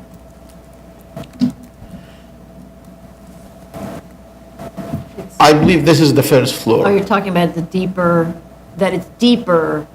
My point is, it's not just that little bump, 2 feet, 1 inch, or about 2 feet by 28. It's that little bump and another portion, like with the entire building width. Ah, okay. Yeah, I can't, I'm not able to follow you, I'm sorry. no, I understand what he's saying, I just can't find the dimension. On which drawing do you find the front-to-back dimension? Okay, can you look at the previously approved drawings? Yeah. Yeah, and which drawing are you? Look at the building above the cellar, the building that's going all the way up. After the setback, you have 56 No, which drawing number are you looking at? drawing, hold Bay on, 102? Yeah. B105, B105. previously approved set. page 9 on the PDF. So this is the second floor. Typical floor. It says typical third floor plan. That's the one. Okay, that's fine. And the you one see the before too, dimension? on page 8, 56 4 inches. Yes. Right? Okay, yeah. On that proposed set, this This is is not 58. 56 4 inches. It's 58. Oh, yeah. You're right. Yeah, yeah. If you look at the proposed set, it's not 56. If you look at page, A102, right? A003 is 56.4. Right, that's. But then if you go down to A102 and A103, it's then 58 on both sides with the bump out in the okay. center. Plus the bump out. Oh, Yeah. so 2 floors are deeper plus a bump out. yeah. Okay. So in this, I did read the statement of facts like 3 times, and when you read it, you get the impression that it's just this little 2 feet by 28 feet piece. Right. But when you look at the drawings, it's not. It's way more than that. Right. So I think, so part of it is,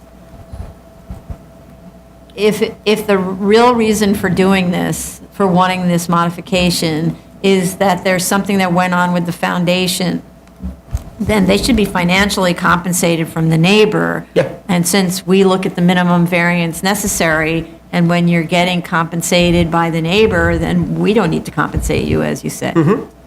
I think that's what the main issue is, and it's not that the units become unworkable with this floor plate. You know, and a big part of this was, the board was really concerned, and I guess the applicant made the presentation, that because this lot is hemmed in and so dark, you're not going to be able to sell the units unless you give this super deep rear yard, right? And then, of course, the depth of the building is the standard depth for a double-loaded corridor, even though this isn't really laid out like a double-loaded corridor building. So it's not that they were required by the board to provide a really shallow building. It's a standard depth building, and the way to justify it sort of was the bigger rear yard that brought more light into this hemmed-in place. So they're kind of going against their own argument when they cut it back even more, especially if the reason is caused by the neighbor who's going to give them millions of dollars in insurance payments for having messed up, right?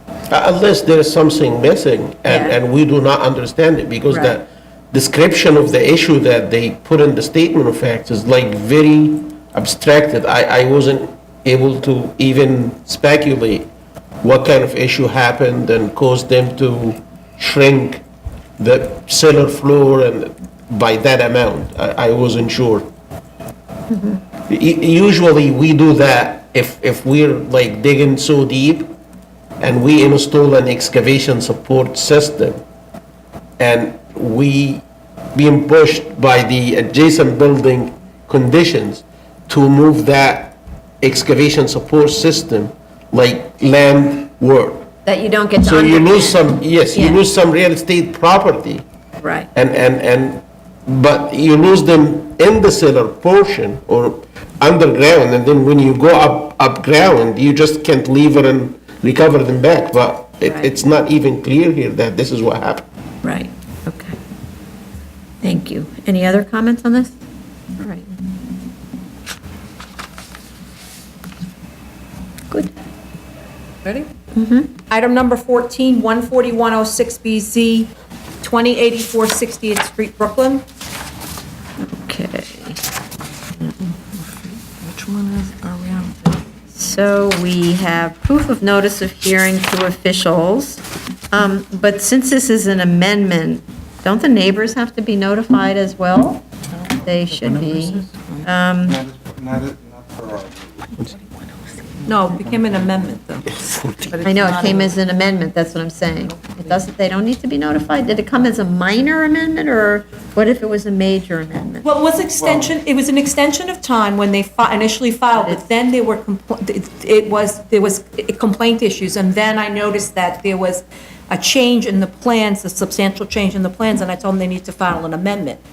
So Right. then when we send the notice out, it should have been the regular notice amendment. I don't know, maybe here. So that's what I'm saying. So it's both a controversial case, and the amendment is not insignificant, right? It's not a minor Doesn't amendment say of changing a property bulkhead. owners It's don't a have to be complete change in the entire interior, The rules right? As say, per- but the as rule, per our right, rules, but our rules don't. They're not required, excuse me, they're not required. It's at the board's discretion.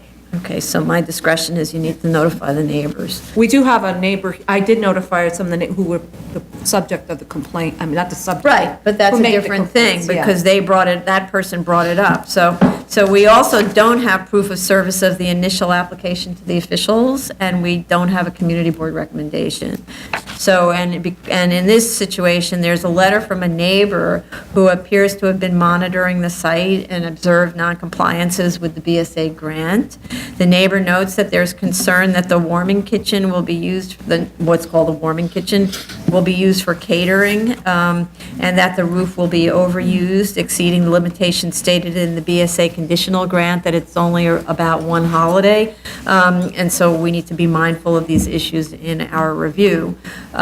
It's evident from both the neighbors' complaints and vigilance, the 2012 and 2018 stop work orders, and the comments from the board on the prior renewals, that the owners don't take the board's grants or the DOB's violations very seriously. I note also that in 2007, there was significant opposition to the application, some having to do with illegal demolition. So there's lots of just behavior where anything to do with obeying government directions is outright ignored, despised, not sure which is the thing. And I'm curious that the statement of facts doesn't discuss really the many conditions imposed on this project, both in the initial approval and in the subsequent one, and how the proposed modifications relate to the concerns expressed by the board at the 7 to 8 hearings that were held on this application since 2007. So each time it came here, there were 4 to 5 hearings, or 3 to 4 hearings, depending on how you look at it. But it isn't as if the applicant gives the board much choice with this application, since the illegal work is nearly complete. If we disagree with what was done, it will simply have to be ripped out. So, and I'd like to know whether the as-built looks anything like the DOB-approved drawings, because why should it? Nothing looks like anything. So I want as-built drawings. I want to know what was actually built. The ECB violations have to be paid before we vote on this. I found $4,800 owed. All the others were let to be ignored, and so they never paid them, and then they were written off. There are many modifications to the plans, which made the statement of facts makes it sound like everything was minor, but they were major. The mikvah, which used to share the cellar with the dining area and warming kitchen, now takes up the entire cellar and is obviously to handle a lot of people at one time. It has an entrance direct from the street down to the largest portion, and another entrance direct from the worship space. Both have waiting rooms and lobbies, waiting rooms/lobbies. This mikvah cannot be a commercial enterprise. It has to be accessory to the synagogue. So the applicant has to explain why it needs 7 separate 3-piece bathing rooms and 2 sets of pools with 5 showers for a congregation of 100 adults, most of whom, let's say, 50% of whom are men, so just for argument's sake. And it doesn't seem like there's going to be very many women attending anymore because of how they've reworked the second floor. And now the warming kitchen is off of the main sanctuary space, which I find very unusual, and I'm not sure how that works. We never see kitchens off the main sanctuary.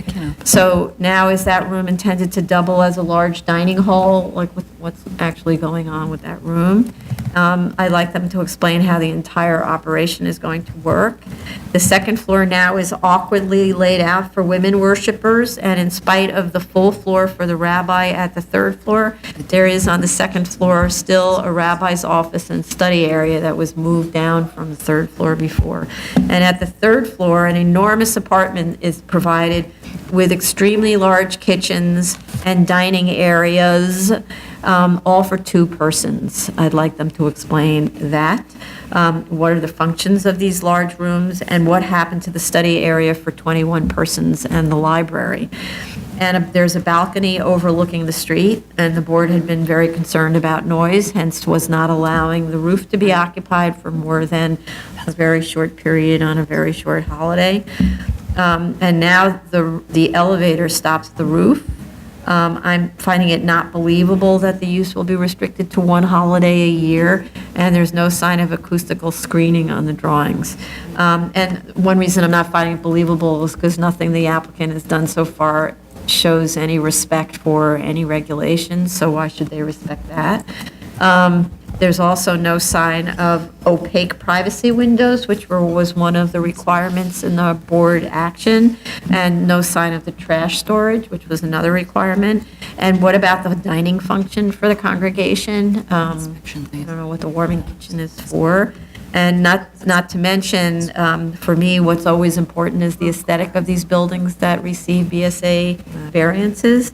Now the design has been completely dumbed down, so basically it's a stuccoed box with windows in it, as opposed to the 3 versions that came here both at hearings and in letters of substantial compliance, where the walls were decorative and it looked like a synagogue. You know, it had that kind of iconography that indicates a religious institution, as opposed to a box with windows.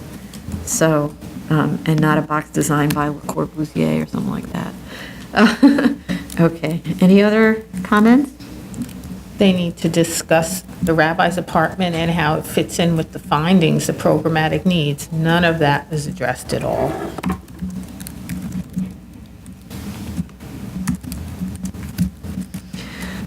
Anybody else?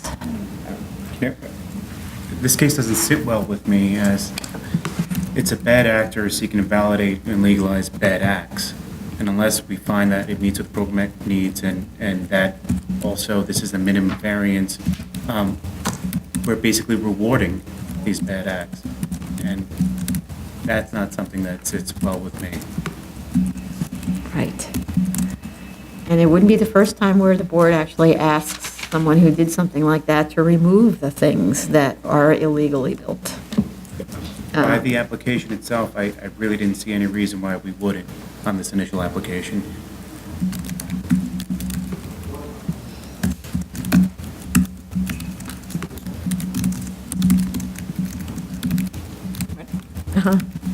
Appeals calendar, item number 15, 2017-68A through 2017-96A, 7 to 49 Teresi Loop, and 11 to 16 Frozen Lane, Staten Island.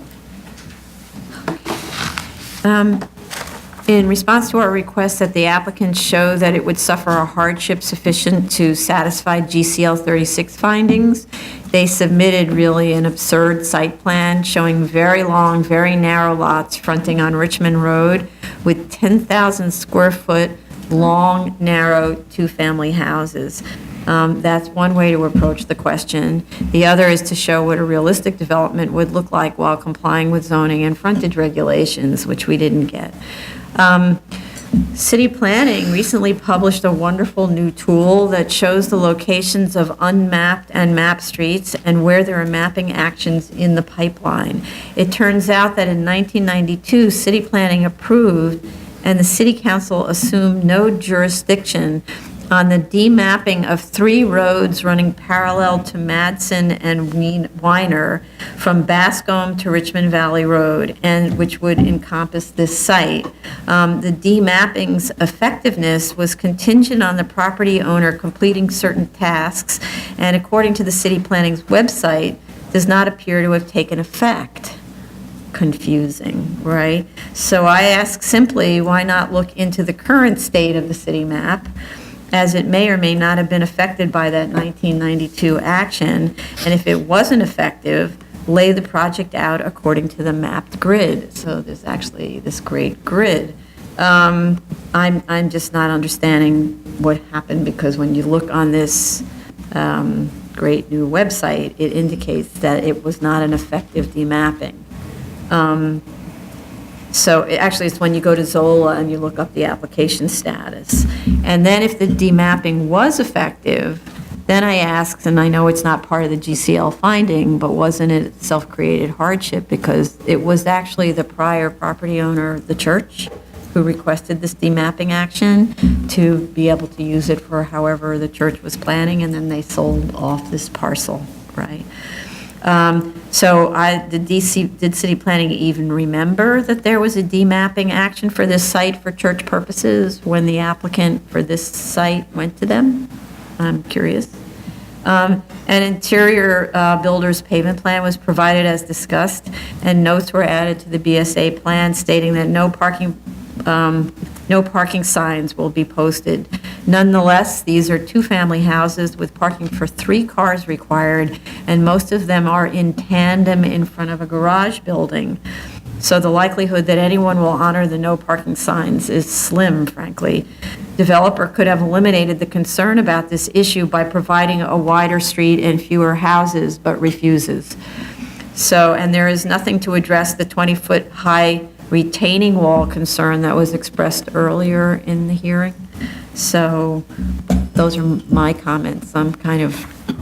We've reviewed this a long time, so I think we can finish reviewing this, but other comments? Yeah, actually, the as-of-right plan, as you stated, it is an absurd one, but it is what the as-of-right would allow in terms of maximizing a development on that site without seeking any GCL. So based on this as-of-right plan, it seems you would only get one family home or on a 10,000 square foot lot. I would take it one step further. If I own that property, I would look at the opportunity, knowing what opportunity is available on that 10,000 square foot lot. I know I can build 3 homes there with 2 dwelling units in each of those homes, and all I need to do is get a GCL 36 for a private roadway to provide access to it. What I'm getting at is that the as-of-right plan, while absurd as it may be, it would result in 14 curb cuts on Richmond Valley Road as opposed to what the plan that is before us, which would have 3 curb cuts. And in terms of transportation circulation on this road, 14 curb cuts would be a lot more, will have a lot more negative impact on the vehicular circulation flow on Richmond Valley Road, as opposed to 3 that will carry most of the bulk of the internal circulation and then will become the feeder outlet from that development.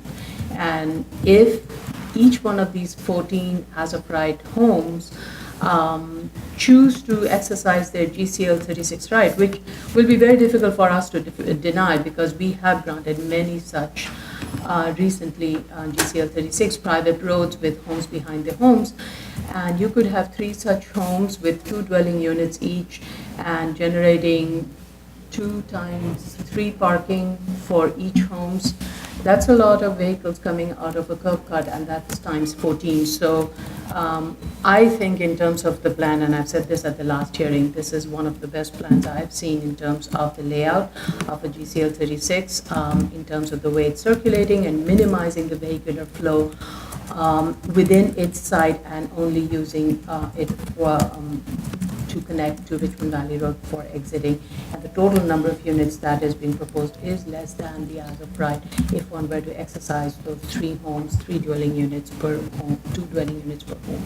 So I'm actually okay with it. I have no issues. But I'd be curious to find out the demapping. I didn't follow that up. So, Other? may I respond to that? There's a statute, and the statute requires a showing of hardship. It doesn't matter how many curb cuts or how beautiful the plans are. It needs to show, the law is, they have to show a hardship, and they haven't. Can I They- take this one No, step? no, let him finish. They haven't shown One person any, speak. they haven't made any reasonable argument for hardship. Seeing their plans and saying it's absurd in and of itself shows that they haven't shown a hardship. And there is no reason why this shouldn't be a mapping action, especially when this has already been through city planning once on the demapping action. So Again, we have to comply with the law. If the law says the applicant has to show a hardship, that's what they have to do. Can I just step back from, first of all, before it has to get all the approvals because it's in the South Richmond Special District. And as part of the South Richmond Special District, if it had, for the subdivision, even for the as-of-right subdivision, it would have had to go to the Department of City Planning for all the approvals for the South Richmond Special District. And I think I'm quite confident in saying that there's no way City Planning would approve that plan. Okay, so again, that's we don't not a know. hardship. We don't know. They need to make an argument for a hardship, and they didn't. And this is the third hearing, and we've asked for an argument, we asked for hardship since the first one. They haven't shown it to just, after requesting the same thing over and over again, to accept this and then say, okay, well, I'll allow it, kind of is an affront to the statute. Well, I think the hardship is that there's development rights with this plot that would not be realized if not for the GCL. So to me, that would be an economic hardship. So Well, wouldn't it be realized through a mapping Wait, action? one person speaks at a time? you don't have to respond in an application for a particular waiver here as to why you're not going to go elsewhere to seek another waiver. If there is a hardship, you can just say the hardship is, this is a large lot, it's afforded a certain amount of development rights. Without the GCL, you can't realize all of those development rights, therefore it's a loss. That's a hardship to a developer. And so you don't have to then address it why you're not going to go here and there and everywhere else to go get redress. You have the right to come here before the BSA. And if you want a hardship argument, I'm pretty sure that the applicant will not have a hard time doing the math to show that to get the 0.5 development rights here, they need a mapping action, or else they would not be able to have as many homes and not be able to build as much floor area as they have available to them. I think it's a very easy application. Therefore, there's a hardship here. The hardship is without the GCL, they can't have as many homes with as much space built. That's the hardship. No, I thought the hardship is I can't go through the normal process because of something that's a hardship. So when we talk about this one-family house, that's surely a hardship because a single property owner having to, and we have one later where it doesn't qualify for those exemptions, where if it alone had to go through a mapping action to map a street that's already occupied by all these other houses, that's an extreme obligation on the part of one property owner.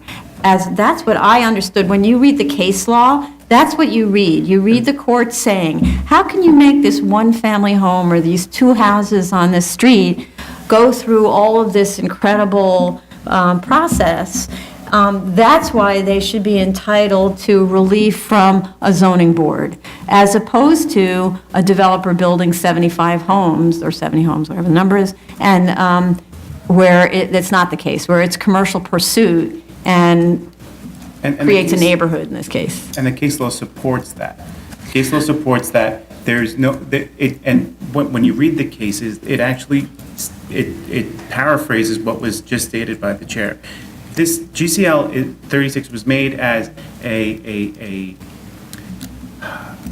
caveat, a place where a single or two-family home they can go to not have to do the mapping action.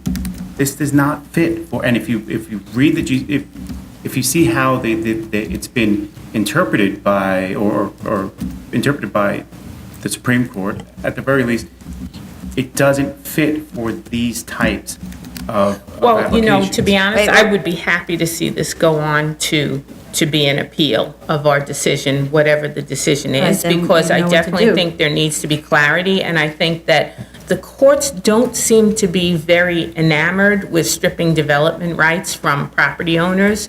So I would like to see how they see this, especially given the fact that we have historically approved developments with at least this amount and sometimes more. So it'd be very interesting to see how the court, because I'm sure that when this does get appealed, all of that history in terms of the BSA actions will be brought up as a defense as to why we should be approving this as well. So it'll be interesting to see if the court takes the stance that you both are claiming that it will.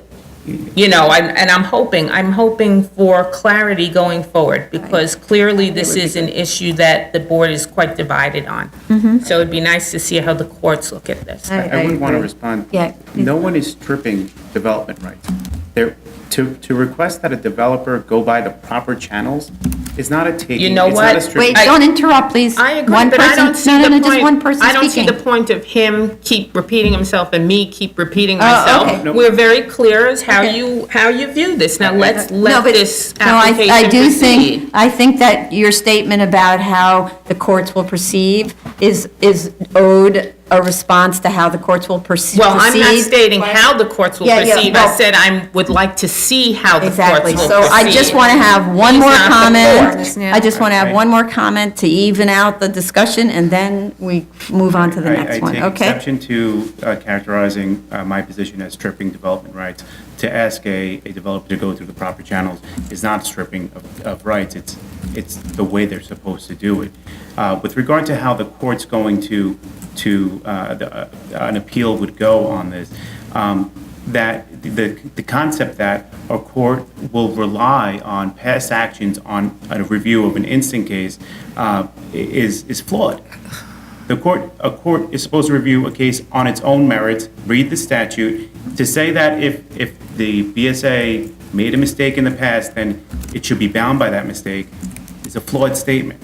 Well, what makes you think Wait, that the wait, BSA I- made? I- wait, wait, stop. No, because now I have been on Yeah, yeah, the okay. board for 12 years. No. So I don't understand No, no, why no, but I you're said there making were the just- statement that, Stop, no, stop, this I stop. get to I don't think we address. should be doing Stop, this. It's stop, inappropriate for okay? courts. Right, So I but- think, let's stop, because we Suggest said it what would the just be court would one say. more statement, and then we were going to be done. So we're done with this now, we're moving on, No, okay? because the past board has not made a mistake in its application of this. So I don't want, being that I did sit on past boards, I really don't want any actions by the past board to be characterized as a mistake unless it has been overturned by the court. And I have a right to say that. I'm sorry. Right, but so I just Now, want. if you want to end, No, feel free. No, I just want to, but I do want to clarify that the board, not about this case, in general, the board has the right, according to the courts, to change, the board, as does any administrative body or adjudicatory body, has the right to change its position as long as the position is well-founded and is explained. So that's not with respect only to this subject, but to many other things where the board has changed its position and articulated why its position on the subject, whichever the case is different from the last case, and it does have, under the law, the right to do that. So that's it, we're done. I just I wanted agree to with clarify you. that. I agree with Okay, you okay. based on what you just said. Okay, good. All right, We're moving on. let's move on. You guys got to be careful what you're saying. Well, I think we can talk about these things. We need to Item get it number in the record. 15, item number 16, 16. 2017-143A, 2532 44th Street, Queens.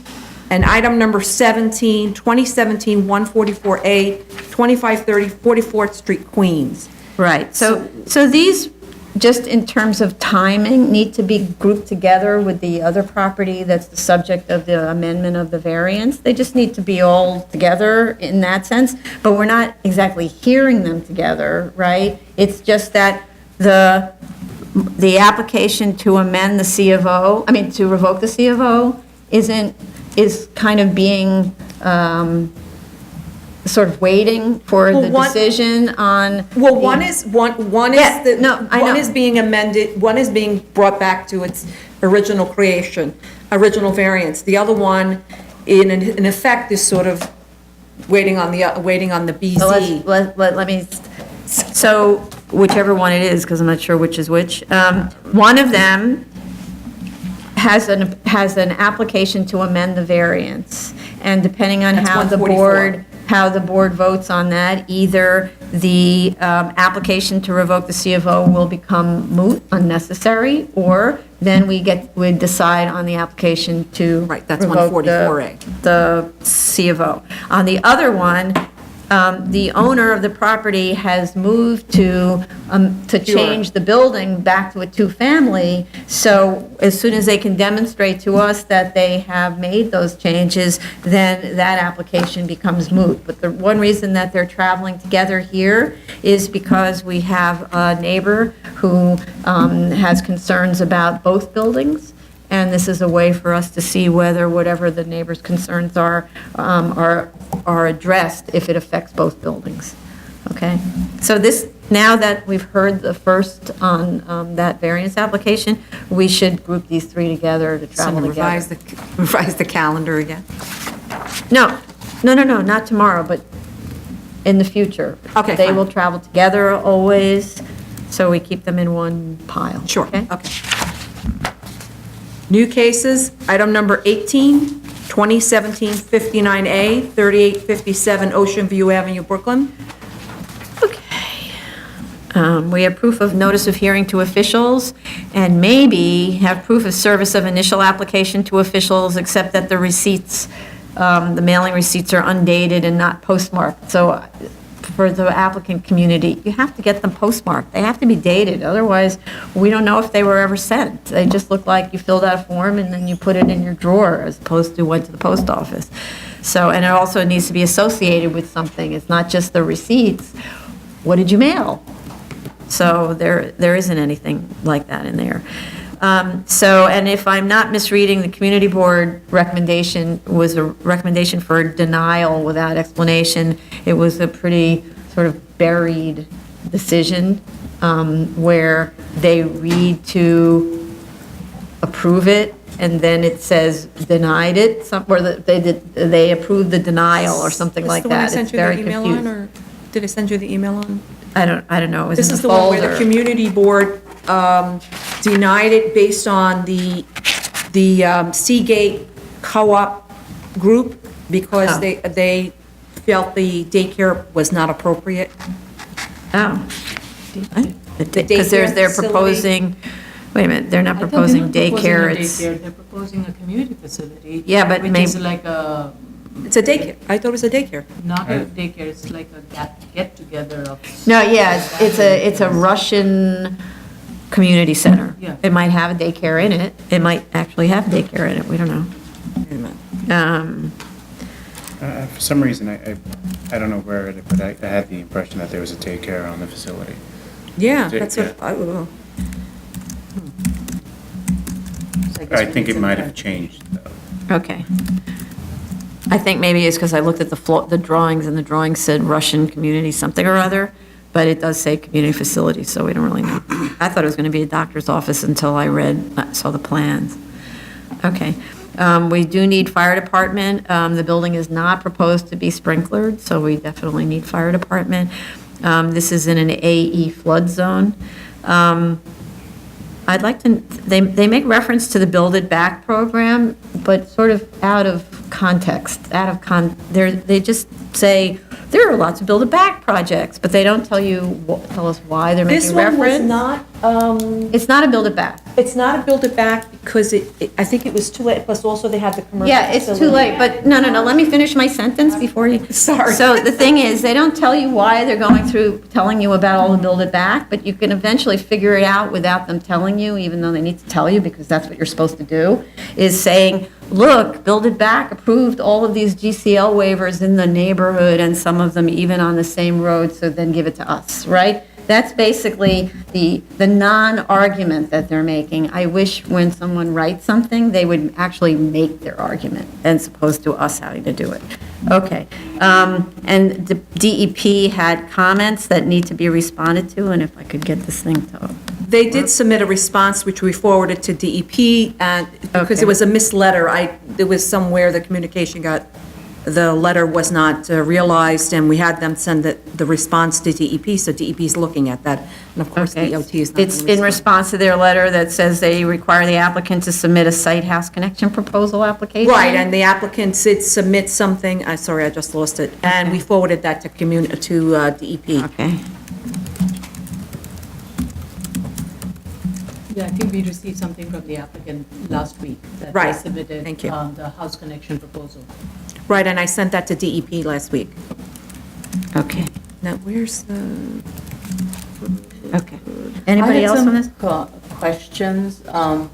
I would like to understand if a community facility space is located, which it is, they're proposing to provide a community facility space below the design flood elevation.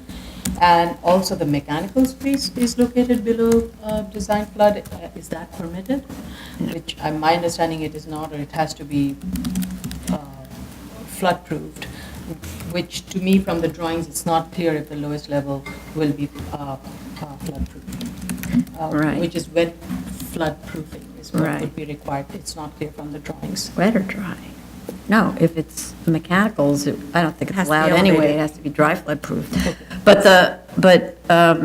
So this was one I wasn't quite sure in terms, because I couldn't remember what we decided, but whether we need in these kinds of cases, because this is a GCL, it's not a house, That's right? easy, yeah.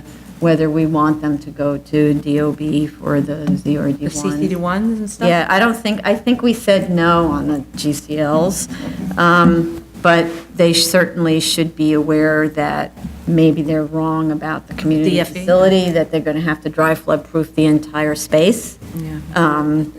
So, and, That's right, them and DOT. yeah, but just to make them aware, because there's nothing worse than not knowing, and then you go in, and then your client hates you, and then your client fires you as the architect. And our plans, should we proceed, our plans and resolutions should be very clear that we're not looking into any of Yeah. the ZRD ones. Right.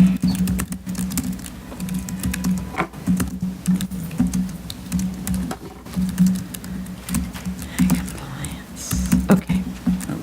Just, if there's a change in use, that it seems like there is some change in use, I think they should bring that back to the community board and see if they approve the application with this change of use. If it's no Oh. longer a daycare and it's actually, But I'm not sure, maybe they're right that it's a daycare, but it's just given this title, I don't So know. that's what I'm saying, if there is. Right, okay.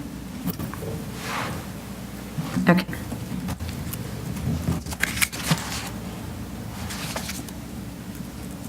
Oops, I'm gonna run out of battery. Move on? One second, I'm gonna run out of battery. Oh, okay. Do you have your power pack?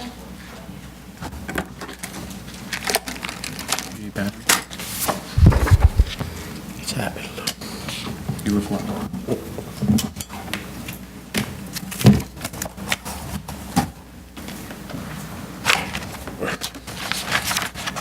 Okay.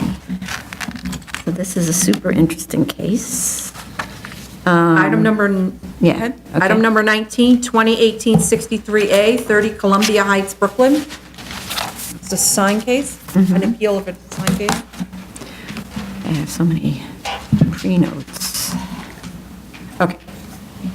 We have proof of service of initial filing and of notice of hearing to DOB, which is all that's required on these interpretive appeals. I just need to understand a little better how this came to be the subject of a final determination. I don't see that any violations were issued for these signs, but I do see that an application was filed in June of 2017 to change the wording to, quote, 30 CH, unquote.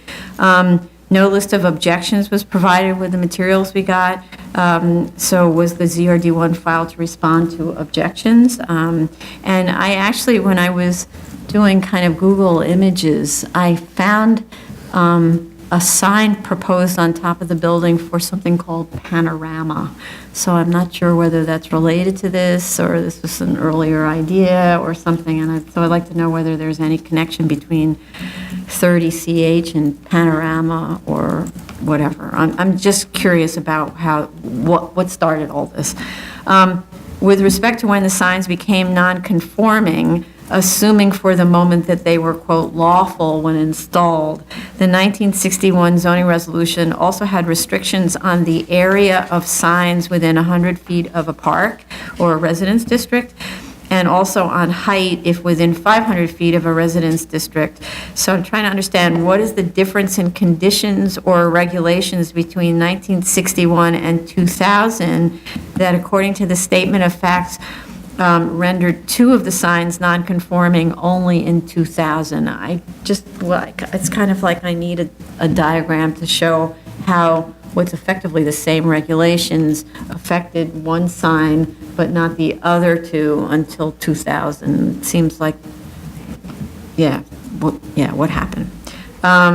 DOB states that the 1961 ledger book and application docket entries are insufficient to establish that a permit was ever pulled for a sign. So I'd like to know from DOB, was it its practice to hold on for nearly 10 years to copies of drawings for approved applications that were never permitted? Because we do see that there's a drawing from 1961 that was hand copied by an architect in 1970, which used to be what you had to do because you couldn't get microfilm, or you could get microfilm, but maybe you didn't want to pay or whatever, and you would unroll the drawings. Yeah, no, but actually some of it wasn't on microfilm. And so you actually would unroll the drawings and sit there with your yellow trace or something else and just trace. And that's what you did when you were a beginning architect. They'd send you off to go do stuff like that. So, so I just wonder, why would you hold on to an application that's never been approved? It just takes up space, right? So appellant hasn't yet responded to DOB's submission of July 26th, which it hasn't had time to do, and I understand that, and we'll probably do that tomorrow.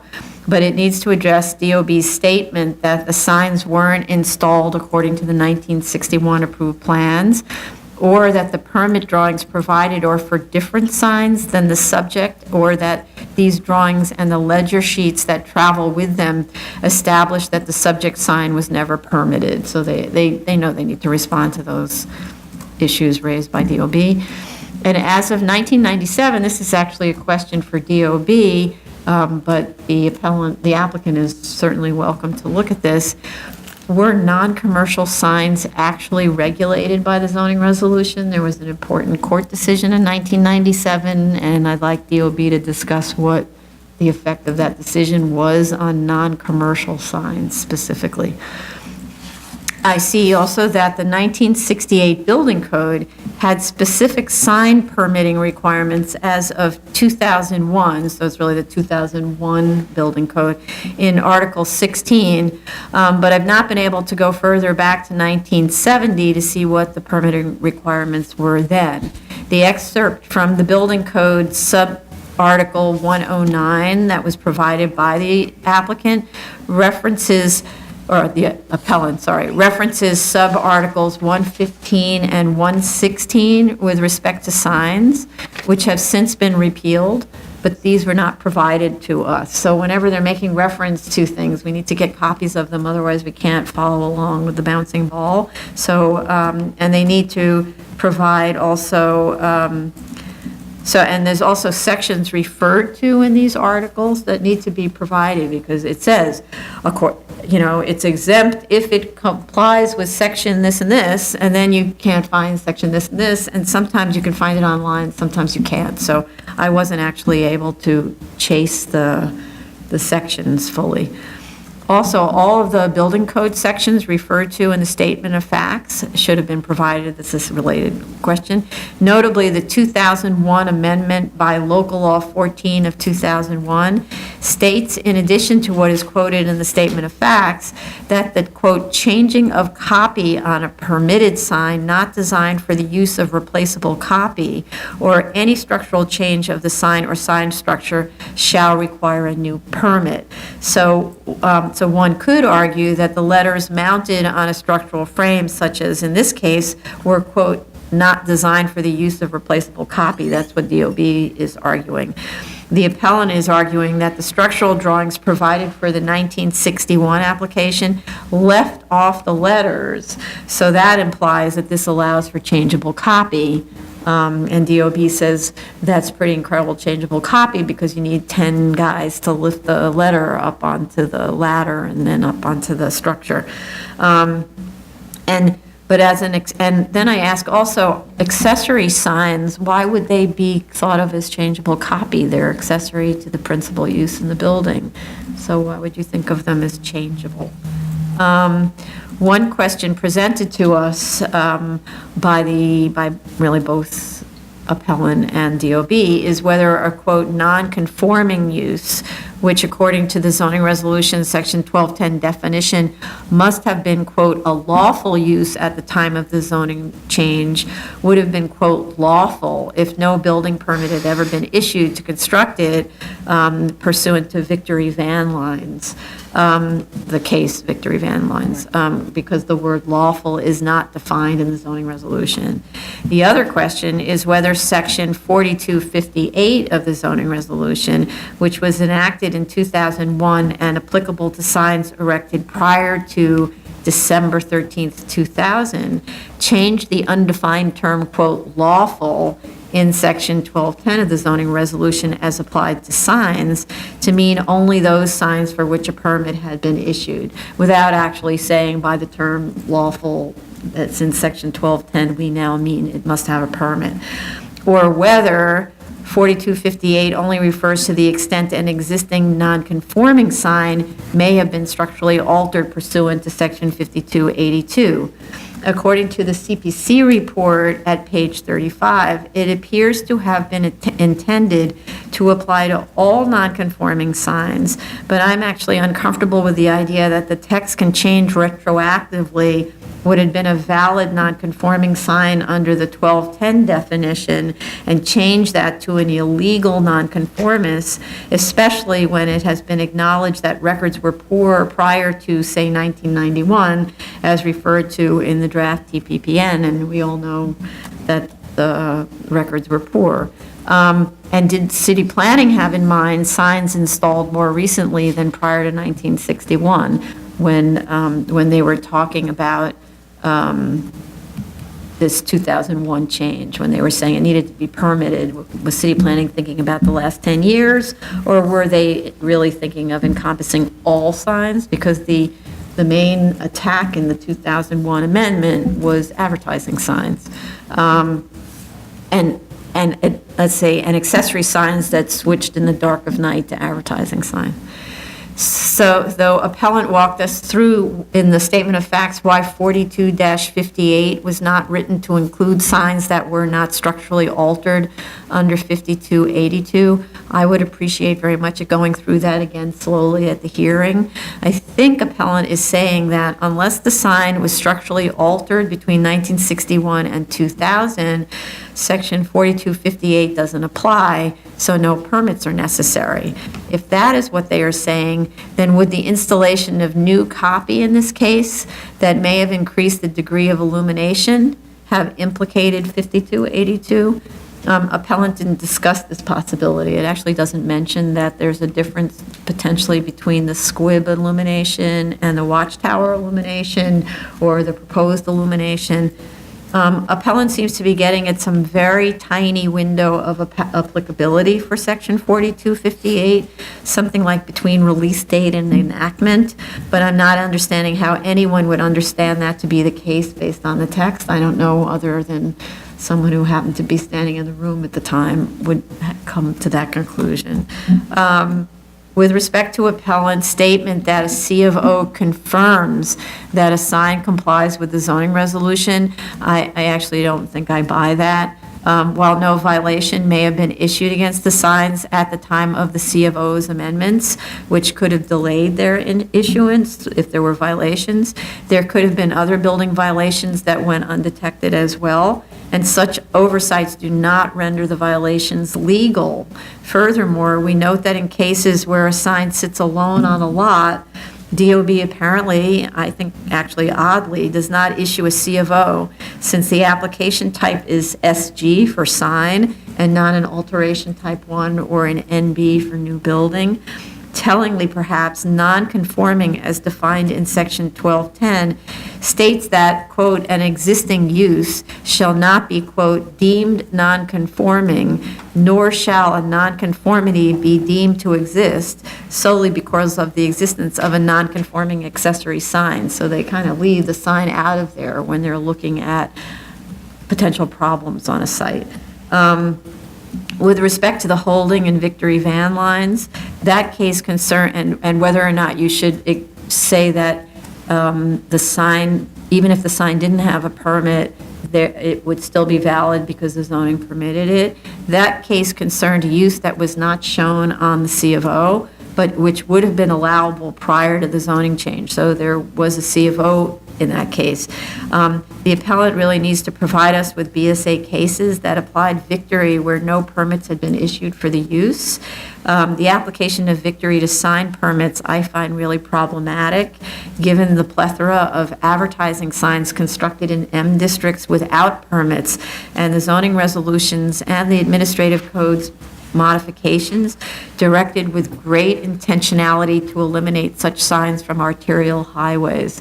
So this is a business sign, and arguably we could be looking at this in a different way, but I don't want to totally undo through a reading of Victory all of the ability the DOB has to enforce against illegal signs or unpermitted signs that were built prior to all of those kind of window dates, right? So, others, please. So, as you said, this is a very interesting sign case, and as I was trying to understand the history of the regulations with regards to the zoning to the sign and how the sign evolved or it changed from square to watchtower. I mean, as far as I understand it, when the sign was constructed initially, it was compliant with the 1916 regulation, right? Right. And at the time, the distance from the arterial highway, while it was applicable in this case, it did not apply because of the way it was located. And DOB does refer to the fact that the sign structure, as per the plan dated April 10th, 1961, the plan in that the sign shifted. It shifted from the south side to the north side of the building. I think even if it did per the 1916 regulation from the south side to the north side, it was not going to be any different in terms of the zoning regulation. It was not going to change. No new regulations would have applied for the 1916 if the sign changed from south to the north in terms of, Right. because it's a business sign, it's not facing an arterial highway, there was no restriction at that time with regards to its proximity to residential or public park or any of those things, so it wouldn't have applied. So, and also the plan didn't specify the distance exactly, it just showed a rough location. It did not show that this is the distance that sign has to be from the northern or the southern parapet wall or whatever. I'm just.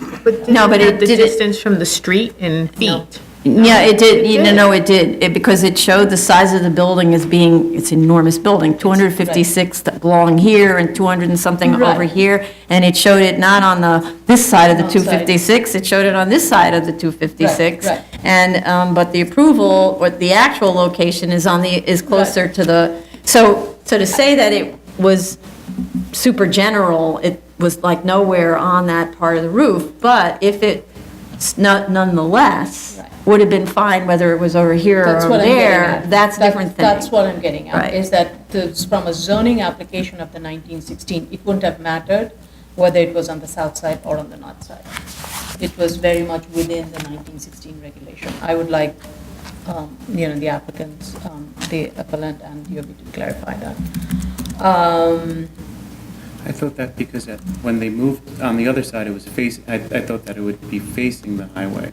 Yeah, that's a, From Which- where it is, So the building has a little bit of an angle, Yeah. and if this is the water, the building is sitting like this, Brooklyn Bridge is coming like in an angle like that. BQE is behind it, it's on the Kind of east side. under it. It's under it. Under it. But you Right, could see it. It's under it. You could certainly Well, see actually, it. there's an approach road, now there is. You can certainly see it from the Brooklyn Bridge. Right, but it's not within the distance in the way, even in the 1916 regulation, From that location that it is currently. because it's not facing. Well, It's so rather than perpendicular. us figuring this out, that's Let's- why I asked the question. I was like, show us why the sign complied with all the sections in the applicable periods. Okay. Why it became only one sign became non-conforming in 1961, because that's another part that I don't get. And then to add to that, if you moved the sign anywhere around on the roof, would you still be in the same situation, right? So, or in, let's say, on the location that it seemed to have been in the approved drawings, and in the location where they currently are now, right? I think Or that's sort very of are now. So, Okay. Other stuff? I had similar question with regards to some of the sections that have been listed. It would be helpful to get those other sections, specifically with regards to the building code.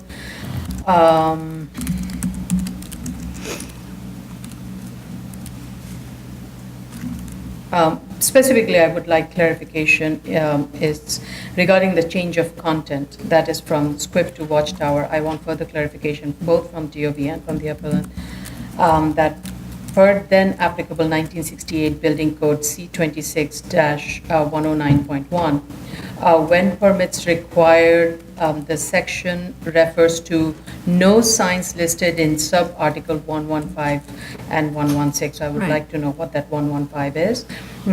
And it says shall be erected, installed, or altered, and not clear what altered meant. And nor shall any service equipment of types listed in 117. So I would like to know what would that be, and how would, if that applied to watchtower. Well, service equipment may be unrelated to a sign. That may be related to, It may be, Mechanical but from the equipment, reading yeah. of the text, to me, that's Yeah. not clear. I would like that to be made clear. Yeah, I'm just reading the notes, so. this is about chasing it, in other words, like, Right. we don't know per what 115 is, and then some defined terms or not defined terms. Right. Right, okay. Now, as I was looking at the ZRD1 documentation that was submitted, which was denied, in that there is an email correspondence exchange between prior, I guess, another law firm that was representing the site and city planning. And I would like, yes, and the city planning's comments were quite interesting. I would like city planning to weigh Sorry, in. where was that? Sorry. This was in the ZRD1 Oh. that was denied, and there was a correspondence, I think it's dates to, specific date of that correspondence is November 21st, 2017, where DCP weighed in on that correspondence. And said what? And said what? It said DOB is overreaching in its assessment of the regulations application. I'm using my own words, but the word overreaching was used, so I found that interesting. And I would like DCP to weigh in on this case, since we do have. Oh, you want DC, so that's something that we would do. Is this something that you want the appellant or anybody to do? I don't know the process, I'm just. We reach out to city planning if we want them to comment on an application. So that, okay. And with regards to section 48, sorry, please bear with me, I have my notes.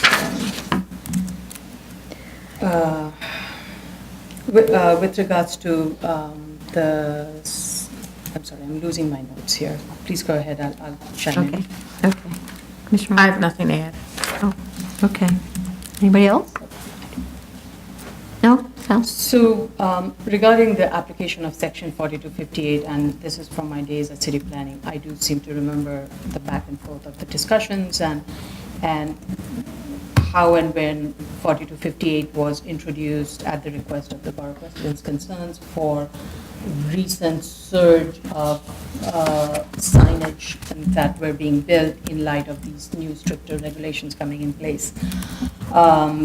So I kind of, I understand where the appellant is making that argument, and I do seem to recall that was one of the reasons why that section 4258 was introduced. It was more to curtail those recent applications and not necessarily for everything going back. But I would like, Well, talk DOB about badly written. I would like both DOB and appellant to weigh in on that. Well, but the point is, what is the document, what does the text say? Not what did I mean for it to say? That's always the. Well, that's why I'm reading the City Planning Yeah, Commission report, and the City right. Planning Commission report was concerned about the comments that were raised by the borough president, and that section was added after the City Planning Commission public hearing, in light of the issues that were raised during the public hearing. But they didn't say in the title, for all permits issued between March of 2000 and December X of 2000, the following rules shall apply, right? Instead, it just says for all signs built, installed prior to 2000, December something 2000. So clearer than that, you can't get. So how you can read in that that's for a window, I don't know, unless, as DOB said, everyone was standing in the room together, everyone was standing in the room together. And that may have been what was intended, but it doesn't say that anywhere, nowhere. So that's the big problem. So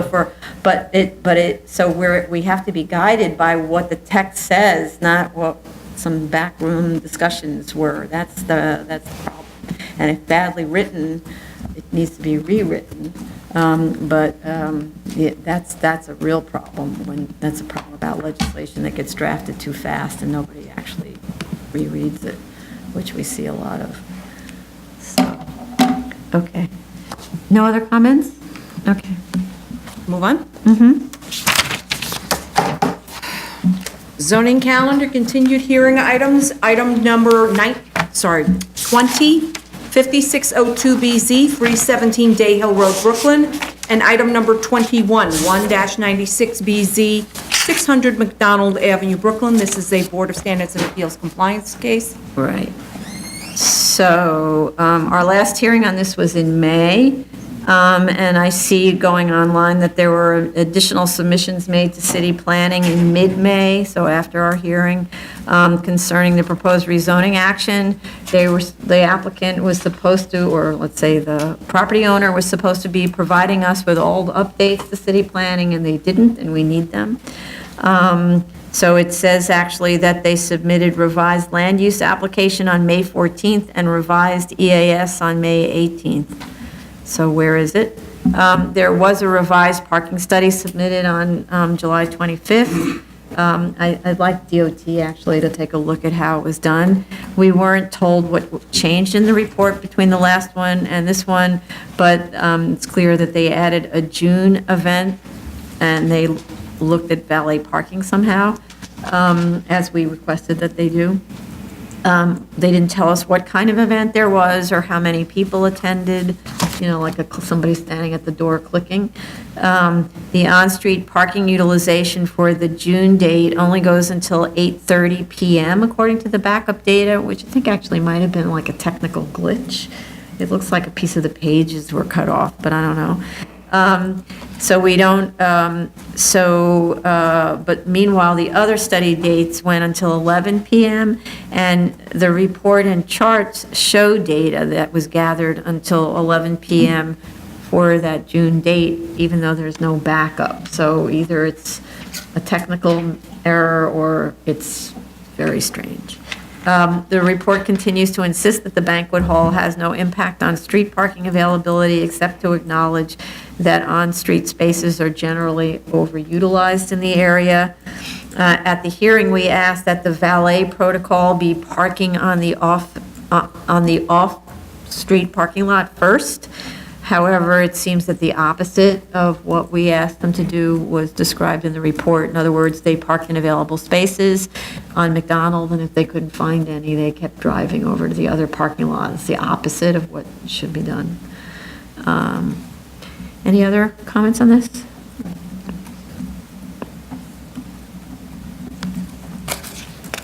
Okay, item number 22, 2015 BZ, 461 Avenue X, Brooklyn. Okay, so a dismissal warning letter was sent on May 1st to the applicant and the address we have for the owner, certified mail.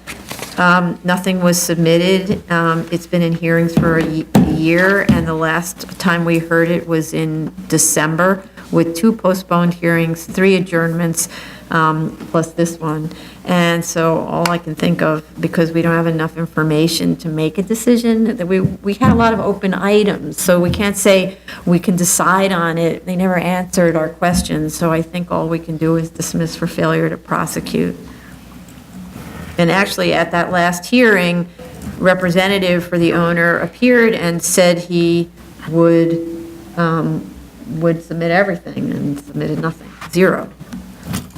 So, okay. Item number 23, 19615 BZ, 250 Mercer Street, Manhattan. This is a PCE. Yeah, so, nothing was submitted on this, so what's going on? I don't understand. There's like nothing submitted. There was a fire alarm issue that they were trying to resolve with fire department.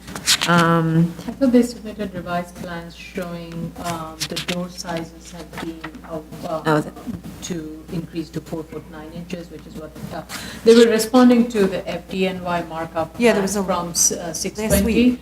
and they show the width of the door size, which is now shown as 4 foot 9 inches. Then they also removed the accordion door, which FDNY had wanted. They're showing new lights to be provided, the exit light, and also provide 3-headed emergency light. They're providing, they provide new door location that does not obstruct the exit staircase. So these were all the comments that FDNY had raised in their marked up drawings, and they submitted a plan responding to those comments. So I'm So wait a minute. assuming DOB would, Fire FDNY department. would have to review that Yes. and give And us. also, we prepared a letter to, Well, we did that a while ago. I'm sorry, I'm sorry, that's a while ago, sorry about that. So last, My email. in May, fire department had their comment letter, and then we provided them with a copy of the letter, the fire department cooperation letter, and then they were supposed to submit drawings to fire department for revising the fire alarm system. So I'm not sure, okay. I didn't see that at all, where? It was submitted last week. It's dated July 31st, and we clocked it in August 2nd. Oh, We make this instant submission to respond to So why FDNY's was this- comment. Compliance with local law, door size. but why was this held, I mean, in other words, it was submitted so late? Like, that's an adjournment, I don't understand. We had not given them a submission date based on No, we didn't because, we didn't give it to them because the thing they were supposed to do was work out the fire alarm. Okay, whatever, all right. Okay, Okay, so there, did you not get a copy, because we forwarded? I didn't get it, and I didn't find Okay. anything. Okay.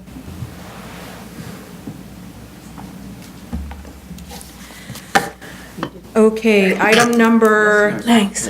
God bless. It's not 24? Yeah. No, this is 24. This 19th Avenue is already gone. 24 is 2016 4467 BZ, 6925 Astoria Boulevard, Queens, right, because this is not out, right.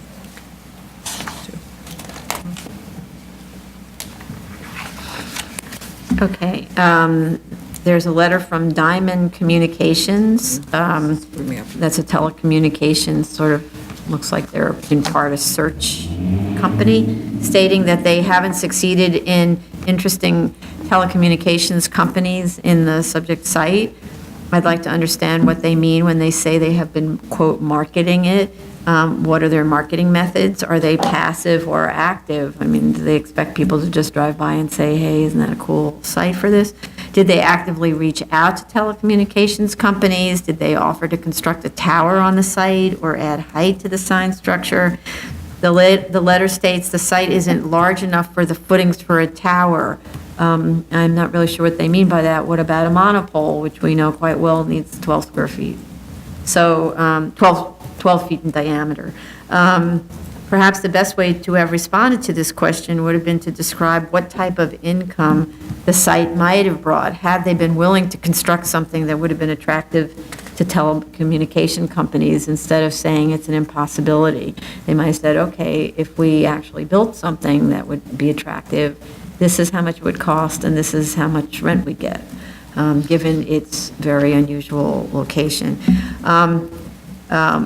But, you know, on the other hand, so I look at it and I say,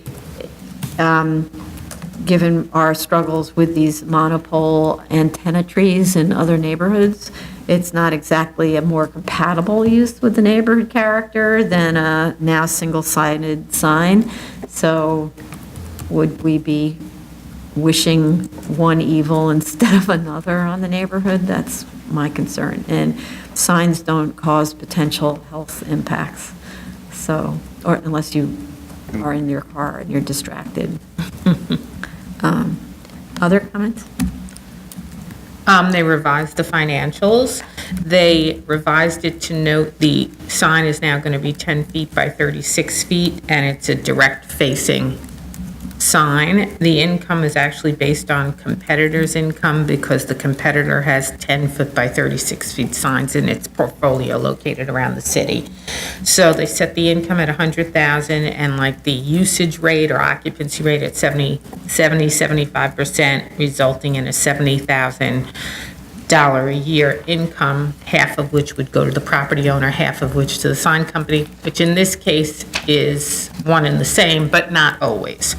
So the 35,000 was capitalized. They reduced the cap rate from the 16 to the 12, which I still think is a little on the high side, but you know, I am acknowledging the fact that there really isn't much else that you can do with this lot, and so therefore I feel that they've made the necessary corrections, and this is probably the minimum variance. I don't think we can go much smaller, because this at least is a standard size. If they say if we ask them to reduce it smaller than that, then they can raise the argument that if it's a non-standard size, it's not going to be as marketable. So therefore, I'm okay with this. Okay. Okay. Anybody else? No? Okay. All right. Move on? Mm-hmm. Item number 25, 2017-191BZ, 47 Green Street, Manhattan. They requested an adjournment. Item number 26, 2017-308BZ, 50 East 69th Street, Manhattan. Okay. Their zoning analysis was improved. There were a lot of problems with the last one, and the DOB objections were obtained to comport with the discoveries of other waivers that they need. And we received the LPC certificate of appropriateness on Thursday, so I don't see anything else that's open on. Everybody else okay? New cases on the zoning calendar. Item number 1, 26315BZ, 4547 Little Clove Road, Staten Island. Did the commissioner see the borough president's letter that I forwarded the email? I have it. I don't know about others. I'll read it. So we have a cover letter to Community Board 1 that was provided as proof of service of initial application to officials, except that no proof of mailing was supplied. We also have notice of hearing to officials and neighbors. So this is a cover letter from the applicant to the Community Board, but then nothing, no receipt. That this is a vintage case and when this case was filed, that was acceptable to the board. Oh, a vintage case. God, it sounds like something nice to wear. Okay. Well, at that time, what the applicant did was CCs on the bottom of the letter. Right. And the board Yeah. at that time was accepting Right. it, now we're not. Okay. Ask a question to Mr. So in such vintage, Speak in loud. such vintage cases, I'm assuming we're calling it vintage because the use and the variance and the extent of it is the same, it's just that.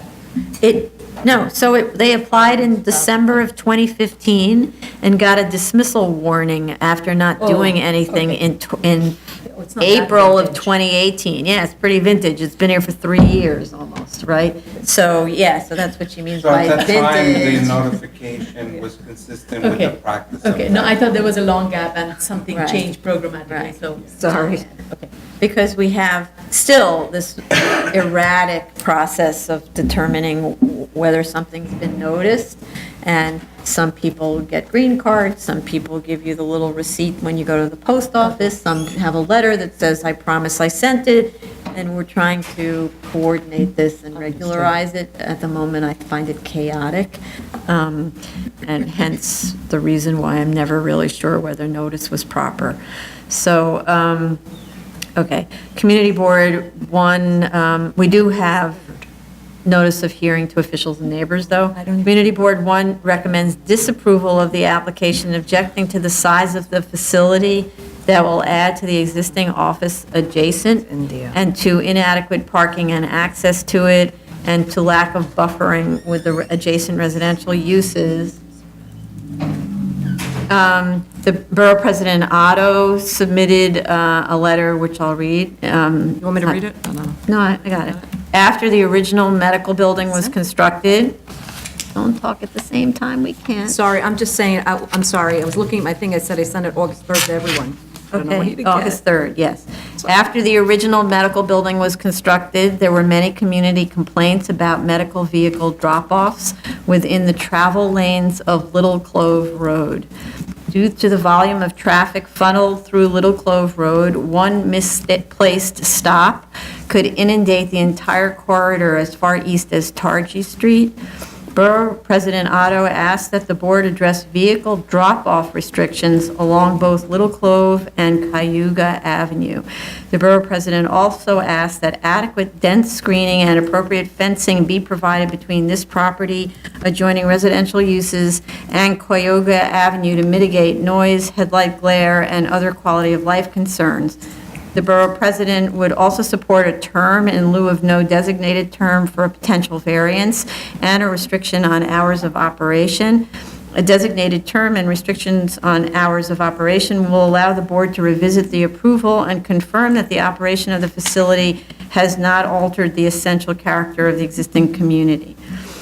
We have 2 strong opposition letters from neighbors citing extreme parking issues with the existing practice and another medical practice that's down the block, kind of around the corner, and poor maintenance of the subject property. The 2008 ECB violation and 2007 complaints against the subject property indicate that the medical use has been operating without a C of O or permits for at least 10 years. The high penalty that was imposed on this property, many of them, like $25,000 each, were never paid and were eventually written off. Current penalties are due. I don't remember what they were, I didn't write that down. And although this information wasn't provided by the applicant, there has been a, quote, closure padlock order with respect to a trailer at 45 Little Clove Road since 2008. I don't know if there's a trailer anymore. There are 6 open ECB violations and 26 complaints filed against the site since 2006, all related to the illegal doctor's office. 47 Little Clove, which is next door, which is same property owner, has a C of O for medical office on the first floor and residential on the second floor with a total of 6 parking spaces, and no ECB violations. It is a new, well-maintained building with a parking lot behind. So as to the bad neighbor discussion, which is what the community is complaining about, I have to say I'm a bit confused. The applicant and 45 Little Clove show it has made small efforts to legalize the subject use by filing applications to DOB and then never pulling permits for them. Almost 2.5 years elapsed between the time of the initial submission to this board and the applicant's response to our notice of comments following a dismissal warning letter. So as a standalone, I don't start off with much confidence that the owner will abide by the terms of any special permit or improve his or her behavior in the neighborhood. But then I look at the neighbor on 47 Little Clove, and it maintains a good-looking, clean site. And so the applicant needs to explain, is this a different owner? Like, what's going on? How can you be so, like, such a model citizen on one site and so terrible on the other? Since the two buildings are working in tandem on this zoning lot, whether or not the tenants will be related, we need existing floor plans of the building at 47 Little Cove Road. And where the cellar is used as a medical office, as shown on the certificate of occupancy for 47, then whether it's for storage or otherwise, it has to be included in the parking calculations, which I'm sure it wasn't. So actually, they need more spaces than the 17 that are shown on the drawing, 17 that are indicated as required on the drawing, 18 provided. And there's this long ramp that's proposed on the side of the new building, the building to be constructed. That building, actually, I think should be built to grade, so, with a cellar. So the overall height of the building, or not with a cellar, that's their choice. So the overall height of the building to the peak, as well as the wall height needs to be shown. But by bringing it to grade, that will allow for dense planting along the side lot line to buffer the use from the adjoining properties, whereas the ramp is completely in the way. And also this idea of building new buildings with ramps when you don't have flood issues makes no sense to me. So they need to show the building in context with the neighbors. That was actually promised to us. I don't know whether it was submitted. With respect to the findings concerning open space, which is our findings, this is an interesting approach. I really find this project interesting since it retains a single-family home typology for the medical use. So, because we're currently struggling, as everyone knows here, with another application that proposes an enormous single building on the zoning lot that reads institutional and is really out of character. And the solution is make it look like two houses and then have an underground connector or a little patio connector or something, and then you can make it look like it belongs in the neighborhood. So I actually find this quite an interesting solution, even though it's not one doctor doing the work. The site, however, does need much more landscaping to fit within the residential character, both to shield the adjoining owners and between the buildings to read more residential.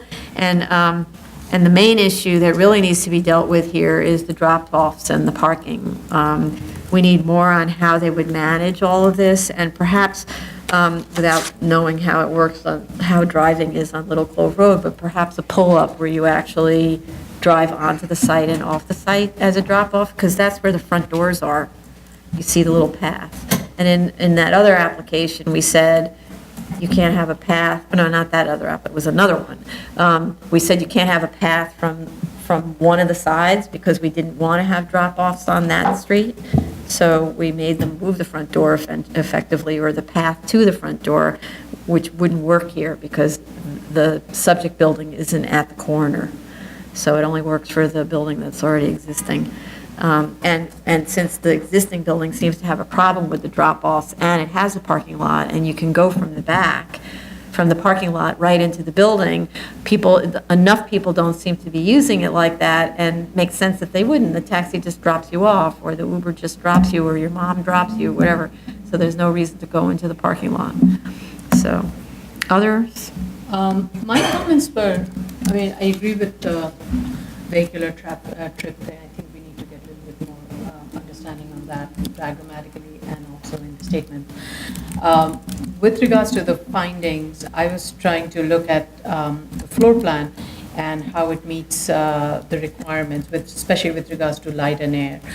The statement says that the proposed building on lot 29 will occupy the same floor plate as the existing building to be demolished, and the proposed side yards, proposed yards comply with R3X. First of all, I don't think the existing floor plate of the, I don't know what the existing floor plate of the building is, we didn't get the dimension, but just looking at the survey, I don't think it matches what is being proposed, and I am not sure if the yard requirements is complying.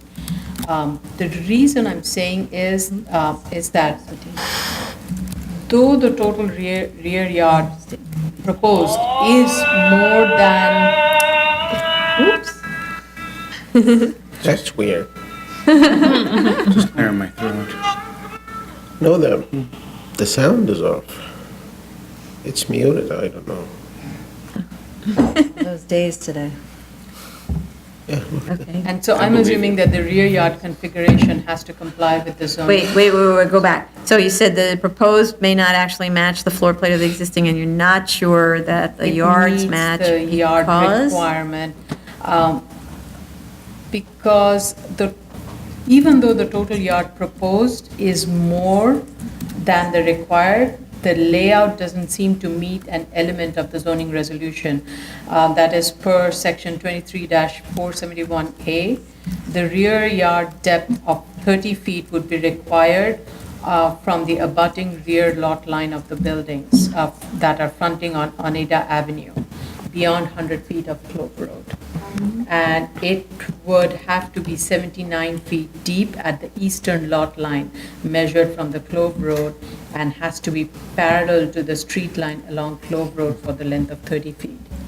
I have it diagrammatically. I'll Okay, because I couldn't follow that So, without a drawing. Yeah, but I have a basic, so the site is within 100 feet of the intersection of Clove and Cayuga, thank you. And the buildings that are fronting, the buildings on Oneida, their rear yard is backing against the side yard of the subject building. And, sorry, if I show you the It's rear diagram. yard to rear yard. It's, Oh. it's it's the requirement, I'm looking at the zoning resolution section drawing, under 23-427A. 471. Which requires that beyond 100 feet, and this site is deeper than 100 feet, you have to maintain a 30-foot wide rear yard that abuts the rear yard of those buildings fronting Oneida. Okay, so just to cut this quick, this is the strange corner Yes. condition rule that Yeah. you need to look at the diagram when you've got the rear yards backing up as opposed to the side yards backing Right. up to a corner lot. Right. So they should just Right. that, So, though, again, I'm saying is that what they're proposing, I think in terms of the total rear yard, is more than what would come out of it by the sheer technical measure, but there has to be a minimum of the 30-foot alignment that has to be provided along those buildings fronting, behind the buildings that are fronting on Oneida. So that would affect, to some extent, the parking requirement and the parking layout. Oh, so it's only affecting the parking. It would affect the parking, and also it will shift the building somewhat. The building footprint then will shrink from the side yard, if you have to provide that. And why would it affect the parking? Actually, no, it's a permitted obstruction in the rear yard, so it may not, yeah. All right. But it would reduce the parking requirement, maybe because if the footprint of the building reduces. Yeah, except to But we may say. not want to, because given the Yes. other parking issues that we are hearing. Well, but the other thing is, I don't think they counted the cellar in the existing building, and they have to. So, But was that building prior to that zoning change that happened, which required the counting of the cellar space? right. Don't know. It's a new building, but I don't know how new. Right, so I think that's a clarity. Yeah. Okay. And I was wondering, and this is the first time I'm seeing a case like this, so I had a question for you, Madam Chair. That is, should they be providing an as-of-right residential building with a 1,500 square foot of community facility space to determine the difference between the as-of-right and the proposed with regards to the location of the bulk yard and as it may affect the light and air on the adjoining property, just to see a comparison? as to the So, degree no, of but, the. so it doesn't, so this, we're only looking at the findings with respect to the medical office, right? So if they have a mixed But they're allowed a use. 1,500, they're allowed, as of right, they're allowed a 1,500. 1,500. And this is more than 1,500 square foot, so I just want to know. No, so the special permit allows them to have up to 10,000, I think is the number. 10,000, yeah. Right, so 1,500 is allowed as of right. Correct. So they exceeded it already because the other building has whatever. Oh, it has, because of the right? zone. Yes, So okay. on one zoning lot. The other building has, and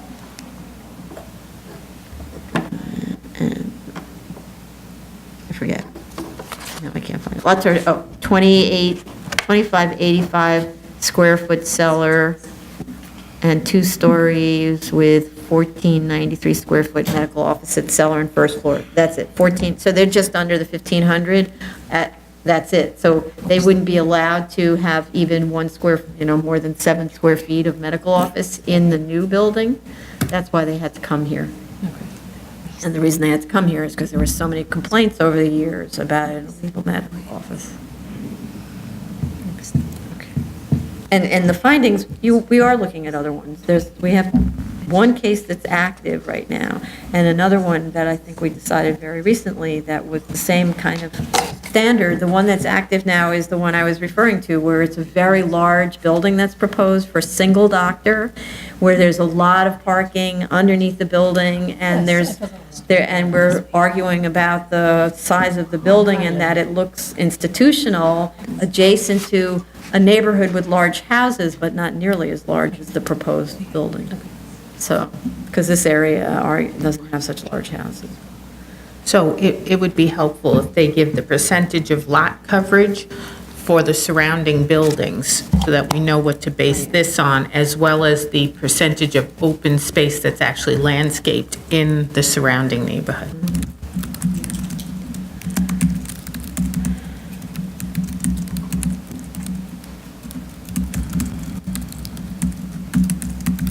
I think to the recommendation of the borough president, the idea that the parking lot would be more shielded, like with fence and shrubs and so on. So you're not so parking lot in your face in this residential neighborhood.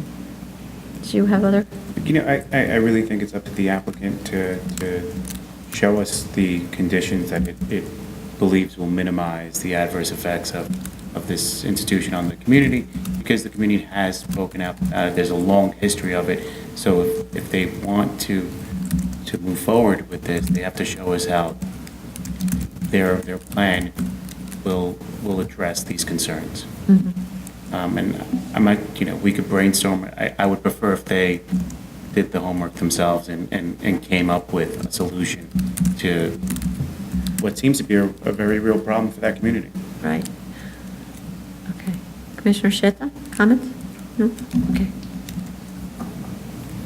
Item number 2, 2017-224BZ, 2-4 Spring Street, Manhattan.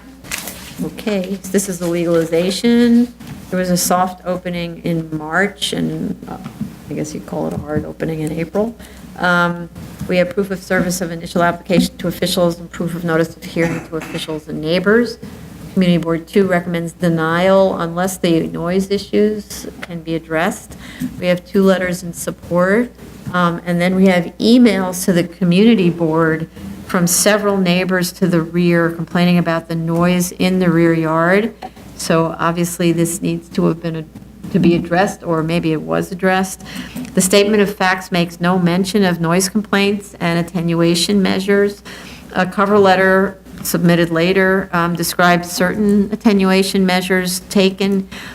Neighbors were notified of this hearing, at least that's what we have indications of it, but I don't see any letters directed to us, so I'd like to know whether the problem's been cured. Maybe it's worth reaching out to the community board and ask them, because they received emails directly from neighbors, and we're in communication. Right, I understand, but the PCE did things. They put things on the windows, they changed a lot of things, so maybe it's had an effect, and we don't need to talk about this anymore. But I'm curious, because we didn't get any letters from neighbors who were so vocal when, at the community board, angry, vocal, upset, right? And so maybe the best way to do this is to reach community board, and then they can send an email to the people that they've been communicating with. Is this still a problem for you? Because it's weird, otherwise, I'm not really understanding it. There were a lot of people. We have DOI, fire department has comments, and so, about the fire alarm system, and so the applicant needs to respond to the fire department's comments. With respect to ADA accessibility, they said it's accessible, and this just points out something. Everyone writes on the drawings, will comply with local law 58 of 87 or 89, whatever. That was a really long time ago. Local law 58's been amended many times. Nobody should, I know that's like a fond expression among architects, talk about it like that, but there's a 2014 building code. Not to mention, there's like Fair Housing Act, there's all of these other things that have intervened since. And if you followed local law 58, you get sued, because it's really old. Yeah. Yeah, so, but I'm surprised that architects are writing it. It's on your instructions, but architects should be saying, I wasn't even born when local law 58 was created, right? So anyway, just so that's a note to us that we need to update to whatever the correct citation is, which is probably right to the 2014 building code section, whatever.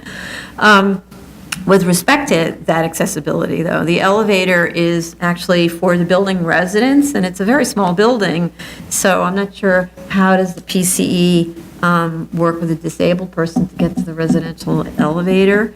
We don't have the hours of operation, and we need that. There's sound attenuation described in a cover letter, but we need the details, and depending on how this works out with the neighbors, we may need an acoustical engineer's report. So if the neighbors are still having a problem, then we need an acoustician to come in and figure out what to do, if anything. But it seems like basically you build a wall in front of the windows, which is one approach. I'm not sure what, I didn't get an understanding what the noise was coming from, Through the windows. but what was the noise of? Oh, it's the instructors shouting, so Oh. they can hear the instructions for the fitness classes. And it seems to be both people inside of their apartments or commercial spaces, and then people sitting in their backyards. Okay. There was So- another opposition letter from one person saying that this is a wood frame construction, so there's concern related to the vibration created from the glass, especially those kicking devices that hang from floor Right. to ceiling, and that creates vibration. So it's also noise and vibration. The sound coming from the rear rising up, because it's a really just like 3 feet deep, and it's just all walls, so it tends to reverberate, and I'm sure it's rising up.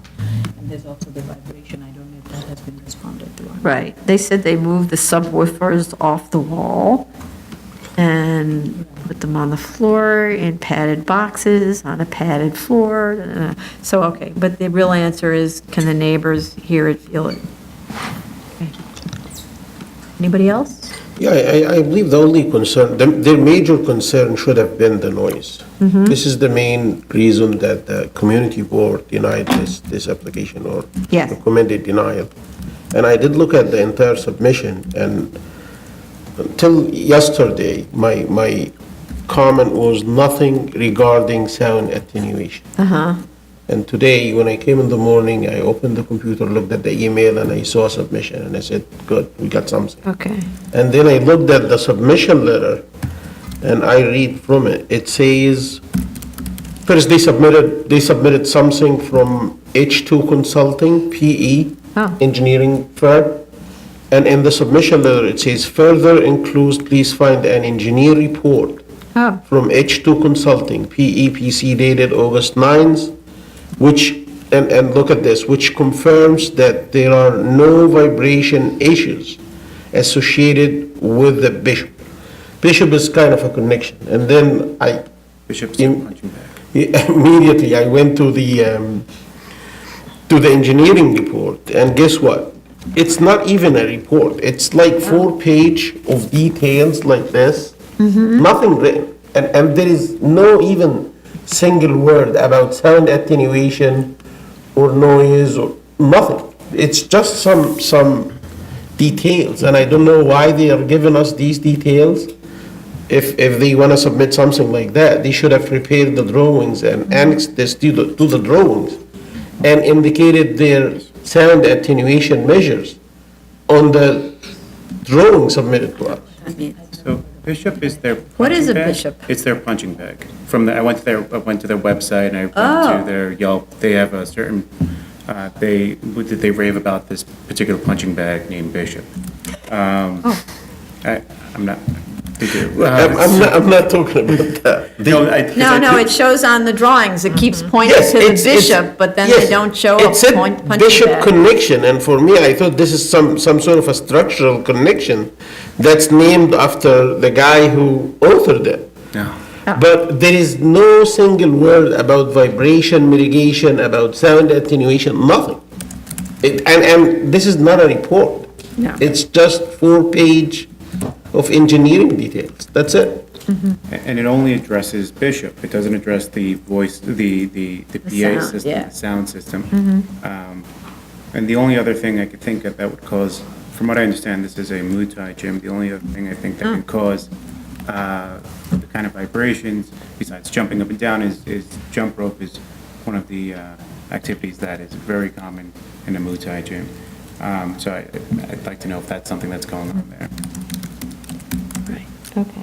And if it is, then it should be done on padded flooring. I think that at that point, that could be, a real noise attenuation, Yeah, yeah. study should be Correct. conducted. So let's find it, because I know they spent some serious money already on trying to correct this problem, so let's see whether it's worked.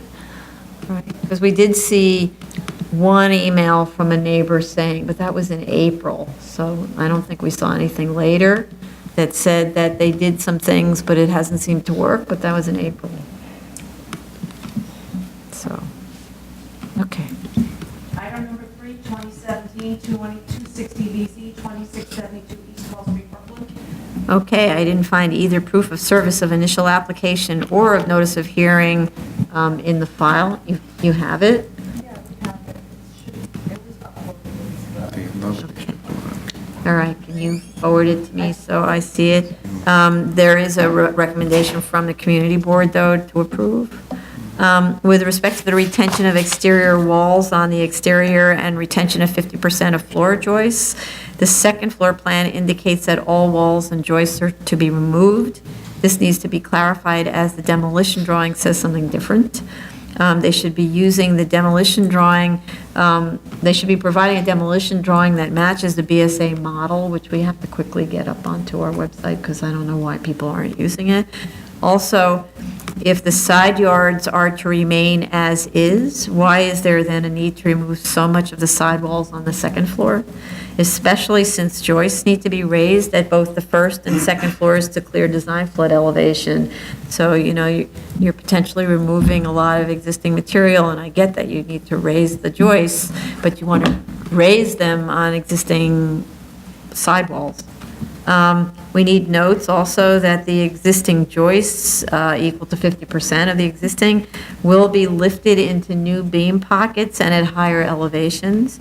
And also a note that removal of existing material in excess of that shown on the approved plans will void the special permit. I think that the FAR requested is very high for the study area. This is in part because the building is filling up much more of its lot than is normally permitted by having hardly any side yard on one side, reduced front and rear yards. So the need for more floor area is driven in part by the desire to convert this one family to a two-family, but also by abandonment of the cellar due to flood zone regulations. So, and with respect to that, where are the mechanical systems in this house? There are none shown, which normally you would put in the cellar, but I'm thinking the architect's not even thinking about what makes the water hot or the house warm. With respect to neighborhood character, the height is the same as the adjacent property, which unfortunately is a 2012 BSA case. So, but I don't think the rendering is accurate since the heights are the same and it makes this building look much smaller.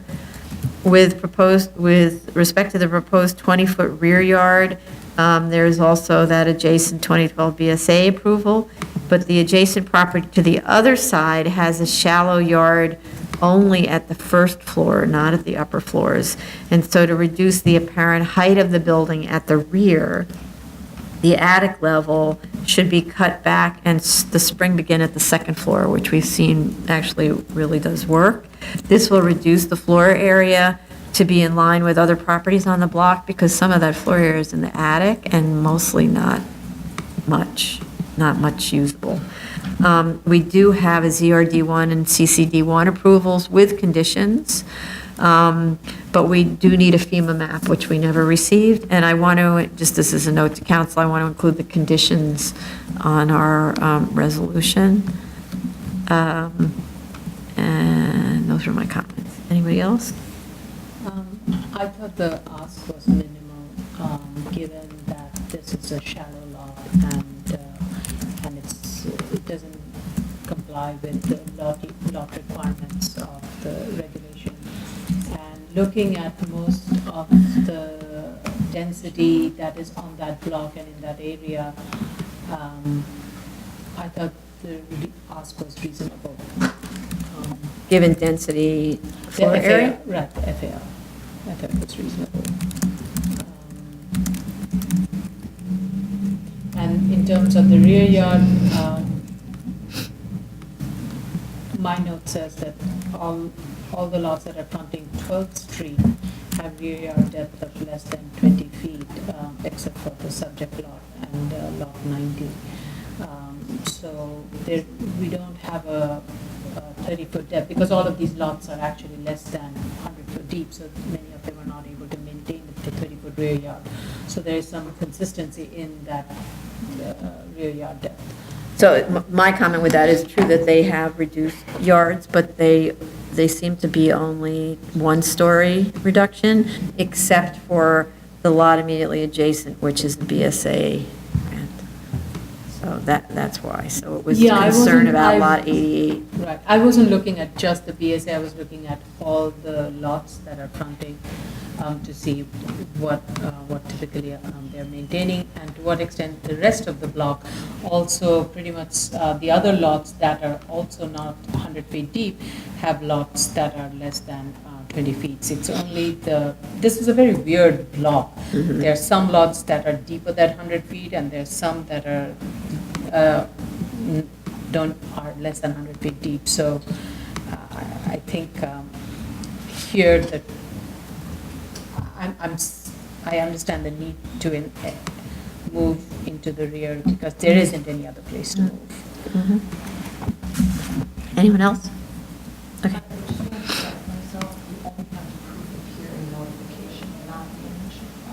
Okay. So if you can send it and then get them to give us the proof of initial, even though there was a community board recommendation. We just sent her another email to her. Okay. Okay. Item number 4, 2017-277 BZ, 1022 East 23rd Street, Brooklyn. So this is similarly problem service. They have proof of service of initial application to officials, but no proof of notice of hearing. Oh, I have it. Okay. It's an, she sends it very late, so before you're on those days, she sends it like on Thursday. But I checked in the emails. I didn't see it in the emails that it went into submit. She sends it to me, and I upload it to the commissioner's folder. Oh, so that's a problem. If it doesn't go out in emails generally, the people who aren't able to access the folder can't see it. That's why it has to go, that's why, like Vincent always sends an email saying that he's uploading the attached to submit. That way you know that something late was sent. Okay. Okay. All right, so if you could forward that to me. Community board recommends approval. We need a FEMA map. I don't think it's in the floodplain, but we need a FEMA map. With respect to the existing exterior walls to be retained on the exterior, the second floor shows some of that is going on within the interior of the house, so the calculations have to be redone. Again, they need to use the BSA model demo drawing to indicate retention of 50% of floor joists also. With respect to the existing incursion into the rear yard, that brings it down to 18 foot 10. They provided no proof that that's a legal existing condition, and we can't legalize it. And the survey in the folder is for the wrong property. So, it's wrong property. They need to show the dimensions of all the rear yard and side yard setbacks, because this is a variable sidewall, and so we need to know what they all are. And clarify the clearance around the garage, which really does need to be some minimum, I forget what it is, 3-foot distance, or maybe, so that you can actually get around this thing. And I think they should pull, this is a very large house, so they can pull the second floor back to 25 feet rear yard and the attic to 30 feet, and you wouldn't even notice it in the size of this extremely large house. Other comments? Okay. Yeah. Item number 5, 2017-314 DC, 1571 McDonald Avenue, Brooklyn. Okay. I believe, so we have proof of notice of hearing to officials and neighbors. Again, I didn't find proof of service of initial application to officials, and I didn't find the community board. We have one letter in support, so somebody got a notice. DOI signed off. The thing that's very disturbing, this is a new building to be built with rooftop parking in a C23. Can't do that as of right in a C23. In fact, it would be here if you wanted to do it, I think. So they're planning on the parking spaces for this exclusively gym. It's going to be a,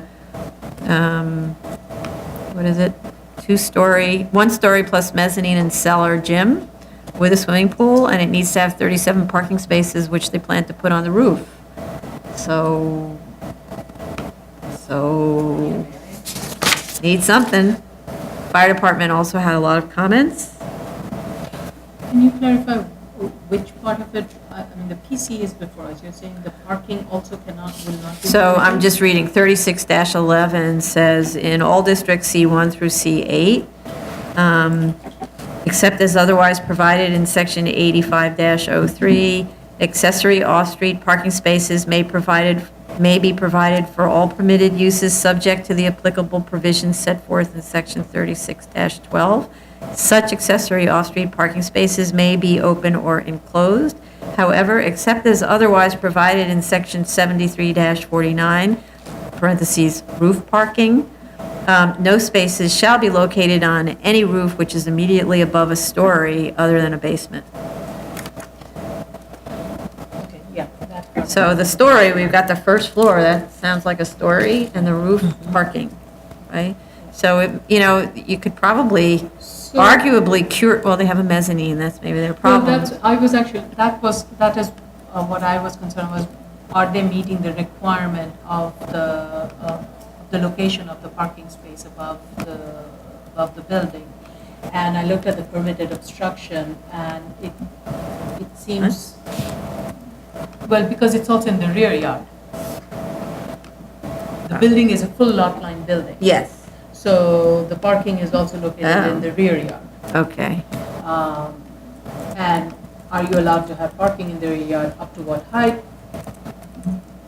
Based on that requirement, it seems to, it meets, because it says the parking spaces for automobile or bicycles, off-street accessory, provided that the height of an accessory building used for such purposes are located in a required rear yard or rear yard equivalent shall not exceed 23 feet above the curb level. And the building, the roof line of that first story is just at 23 feet. Oh, but the cars are higher. So that's the part, I'm not. No, I know this, I've had experience with this, where they measure to the top of the car. So, yeah, because 23 feet is 23 feet, that's normally the roof. So then- 23 feet to the roof, and then you put the stuff you need inside. So then. And do they're they have to putting it get on a- top. A special permit, 7349 for the rooftop parking thing? So, yeah, so I think, so there's two parts to it. One is if they required, what are they supposed to have, a 20-foot rear yard? So if they're required to have a 20-foot rear yard, they can't have an obstruction in the rear yard higher than 23 feet. No, as long as it's one story, and that building is one story, that Well, that commercial. actually, Now it it's has a mezzanine. mezzanine. The mezzanine is in the front, it's not in the Mm. rear. So these are my experiences at DOB back in the day, right? Once you had a mezzanine, they said, oh, no, not a one-story building. The next thing would be, and we had that experience recently with a little property on East 11th Street.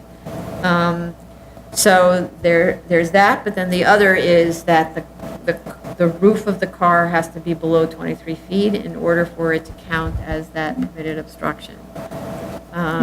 So sometimes you have stackers and things like that, which they'll allow, but the roof of the car has to be below the 23 feet. That's been my experience. Now, you could go to DOB and argue it, and then they decide something else, but to point out all of this stuff, I don't see how you get to have roof parking here without coming to us first. Yeah. In their plans, I didn't see, I imagine there has to be some sort of regulation with regard to parking on the same level, because it looks like the cars would be almost on the same level as the elevated train tracks. And generally, I think there's supposed to be fencing or something with regard, but I'm not. There are buffering, screening requirements in the zoning resolution. However, and one of my recommendations was that if they are proposing to do that, and whichever way they come to us, there has to be much more robust buffering, screening of that rooftop parking. And we don't know where the lighting is. If the lighting is, it has to be pointed away. Or there's a lot of information we need for the parking. So this is an interesting question, because the building is being built for this use, right? So unlike what we most of the time see with a PCE, where it's in like a shopping center. Yeah. So it's an entire shopping center that has parking, so that parking isn't arguably accessory to the PCE, it's accessory to all the commercial uses. This is accessory specifically to the PCE, so to the extent that we have review authority over the parking in general. But I think the first hump is that I don't think they're allowed to have rooftop parking as of right in any of these zoning districts. So that's step one. And then there's the argument about whether or not you're allowed to have parking at all above 23 feet in the required rear yard. That's step two. And that's just what zoning says, independent of whether we think it would be nicer if they did X, Y, Z with respect to the PCE, right? Didn't they get approved plans from DOB for this? How could they have gotten, oh, you mean to, To start building the building, even with That's what I retail? thought. Yeah, maybe. Because it looks like it's a construction site. right, They maybe. just- That's what I At this moment, they just have to comply. with Right, but parking. I mean, it's did not- they show the parking? Right, but they would have had to have Show shown they parking on comply roof. with roof parking, because there's no place else to Yes. put the parking. Correct. So, right. And this is, even though it's a PCA, it's a spa with eating and drinking, so I know this is something that Chair has always asked for. You know, we need to have trash storage in the building. Yeah. And I had a question in the the drawing number 04, BSA drawing 04. There's this door that's leading out from this building when this building is a loft line building. And I don't know where this door is leading to, so I'm just curious. That's the back door. No, Where does it lead to? I don't know. No, but I mean, is it on the side lot or It's on the lot line, side lot. Okay, where does the door, Yeah, because it's built lot line to lot line and there's a building right next to it, so. maybe they have an easement or something. But that other building is also built to the lot line. They might have an easement to go through the other building. That's pretty, sometimes you get rights of. actually, isn't this the one where there are two buildings and they're going to subdivide it and they're Yes. going to build on one, so the owner has control over the other building? No, it's not the building that's on the zoning lot currently that's been subdivided. It's the building to the right of it. If I'm facing from McDonald, Oh. the subject site, So they don't touch? there is an existing building, the vacant site is being built on. It's the building to the right of the new building. So I'm just confused. Maybe it's also, who knows? All right. That's it. We have a plan, so.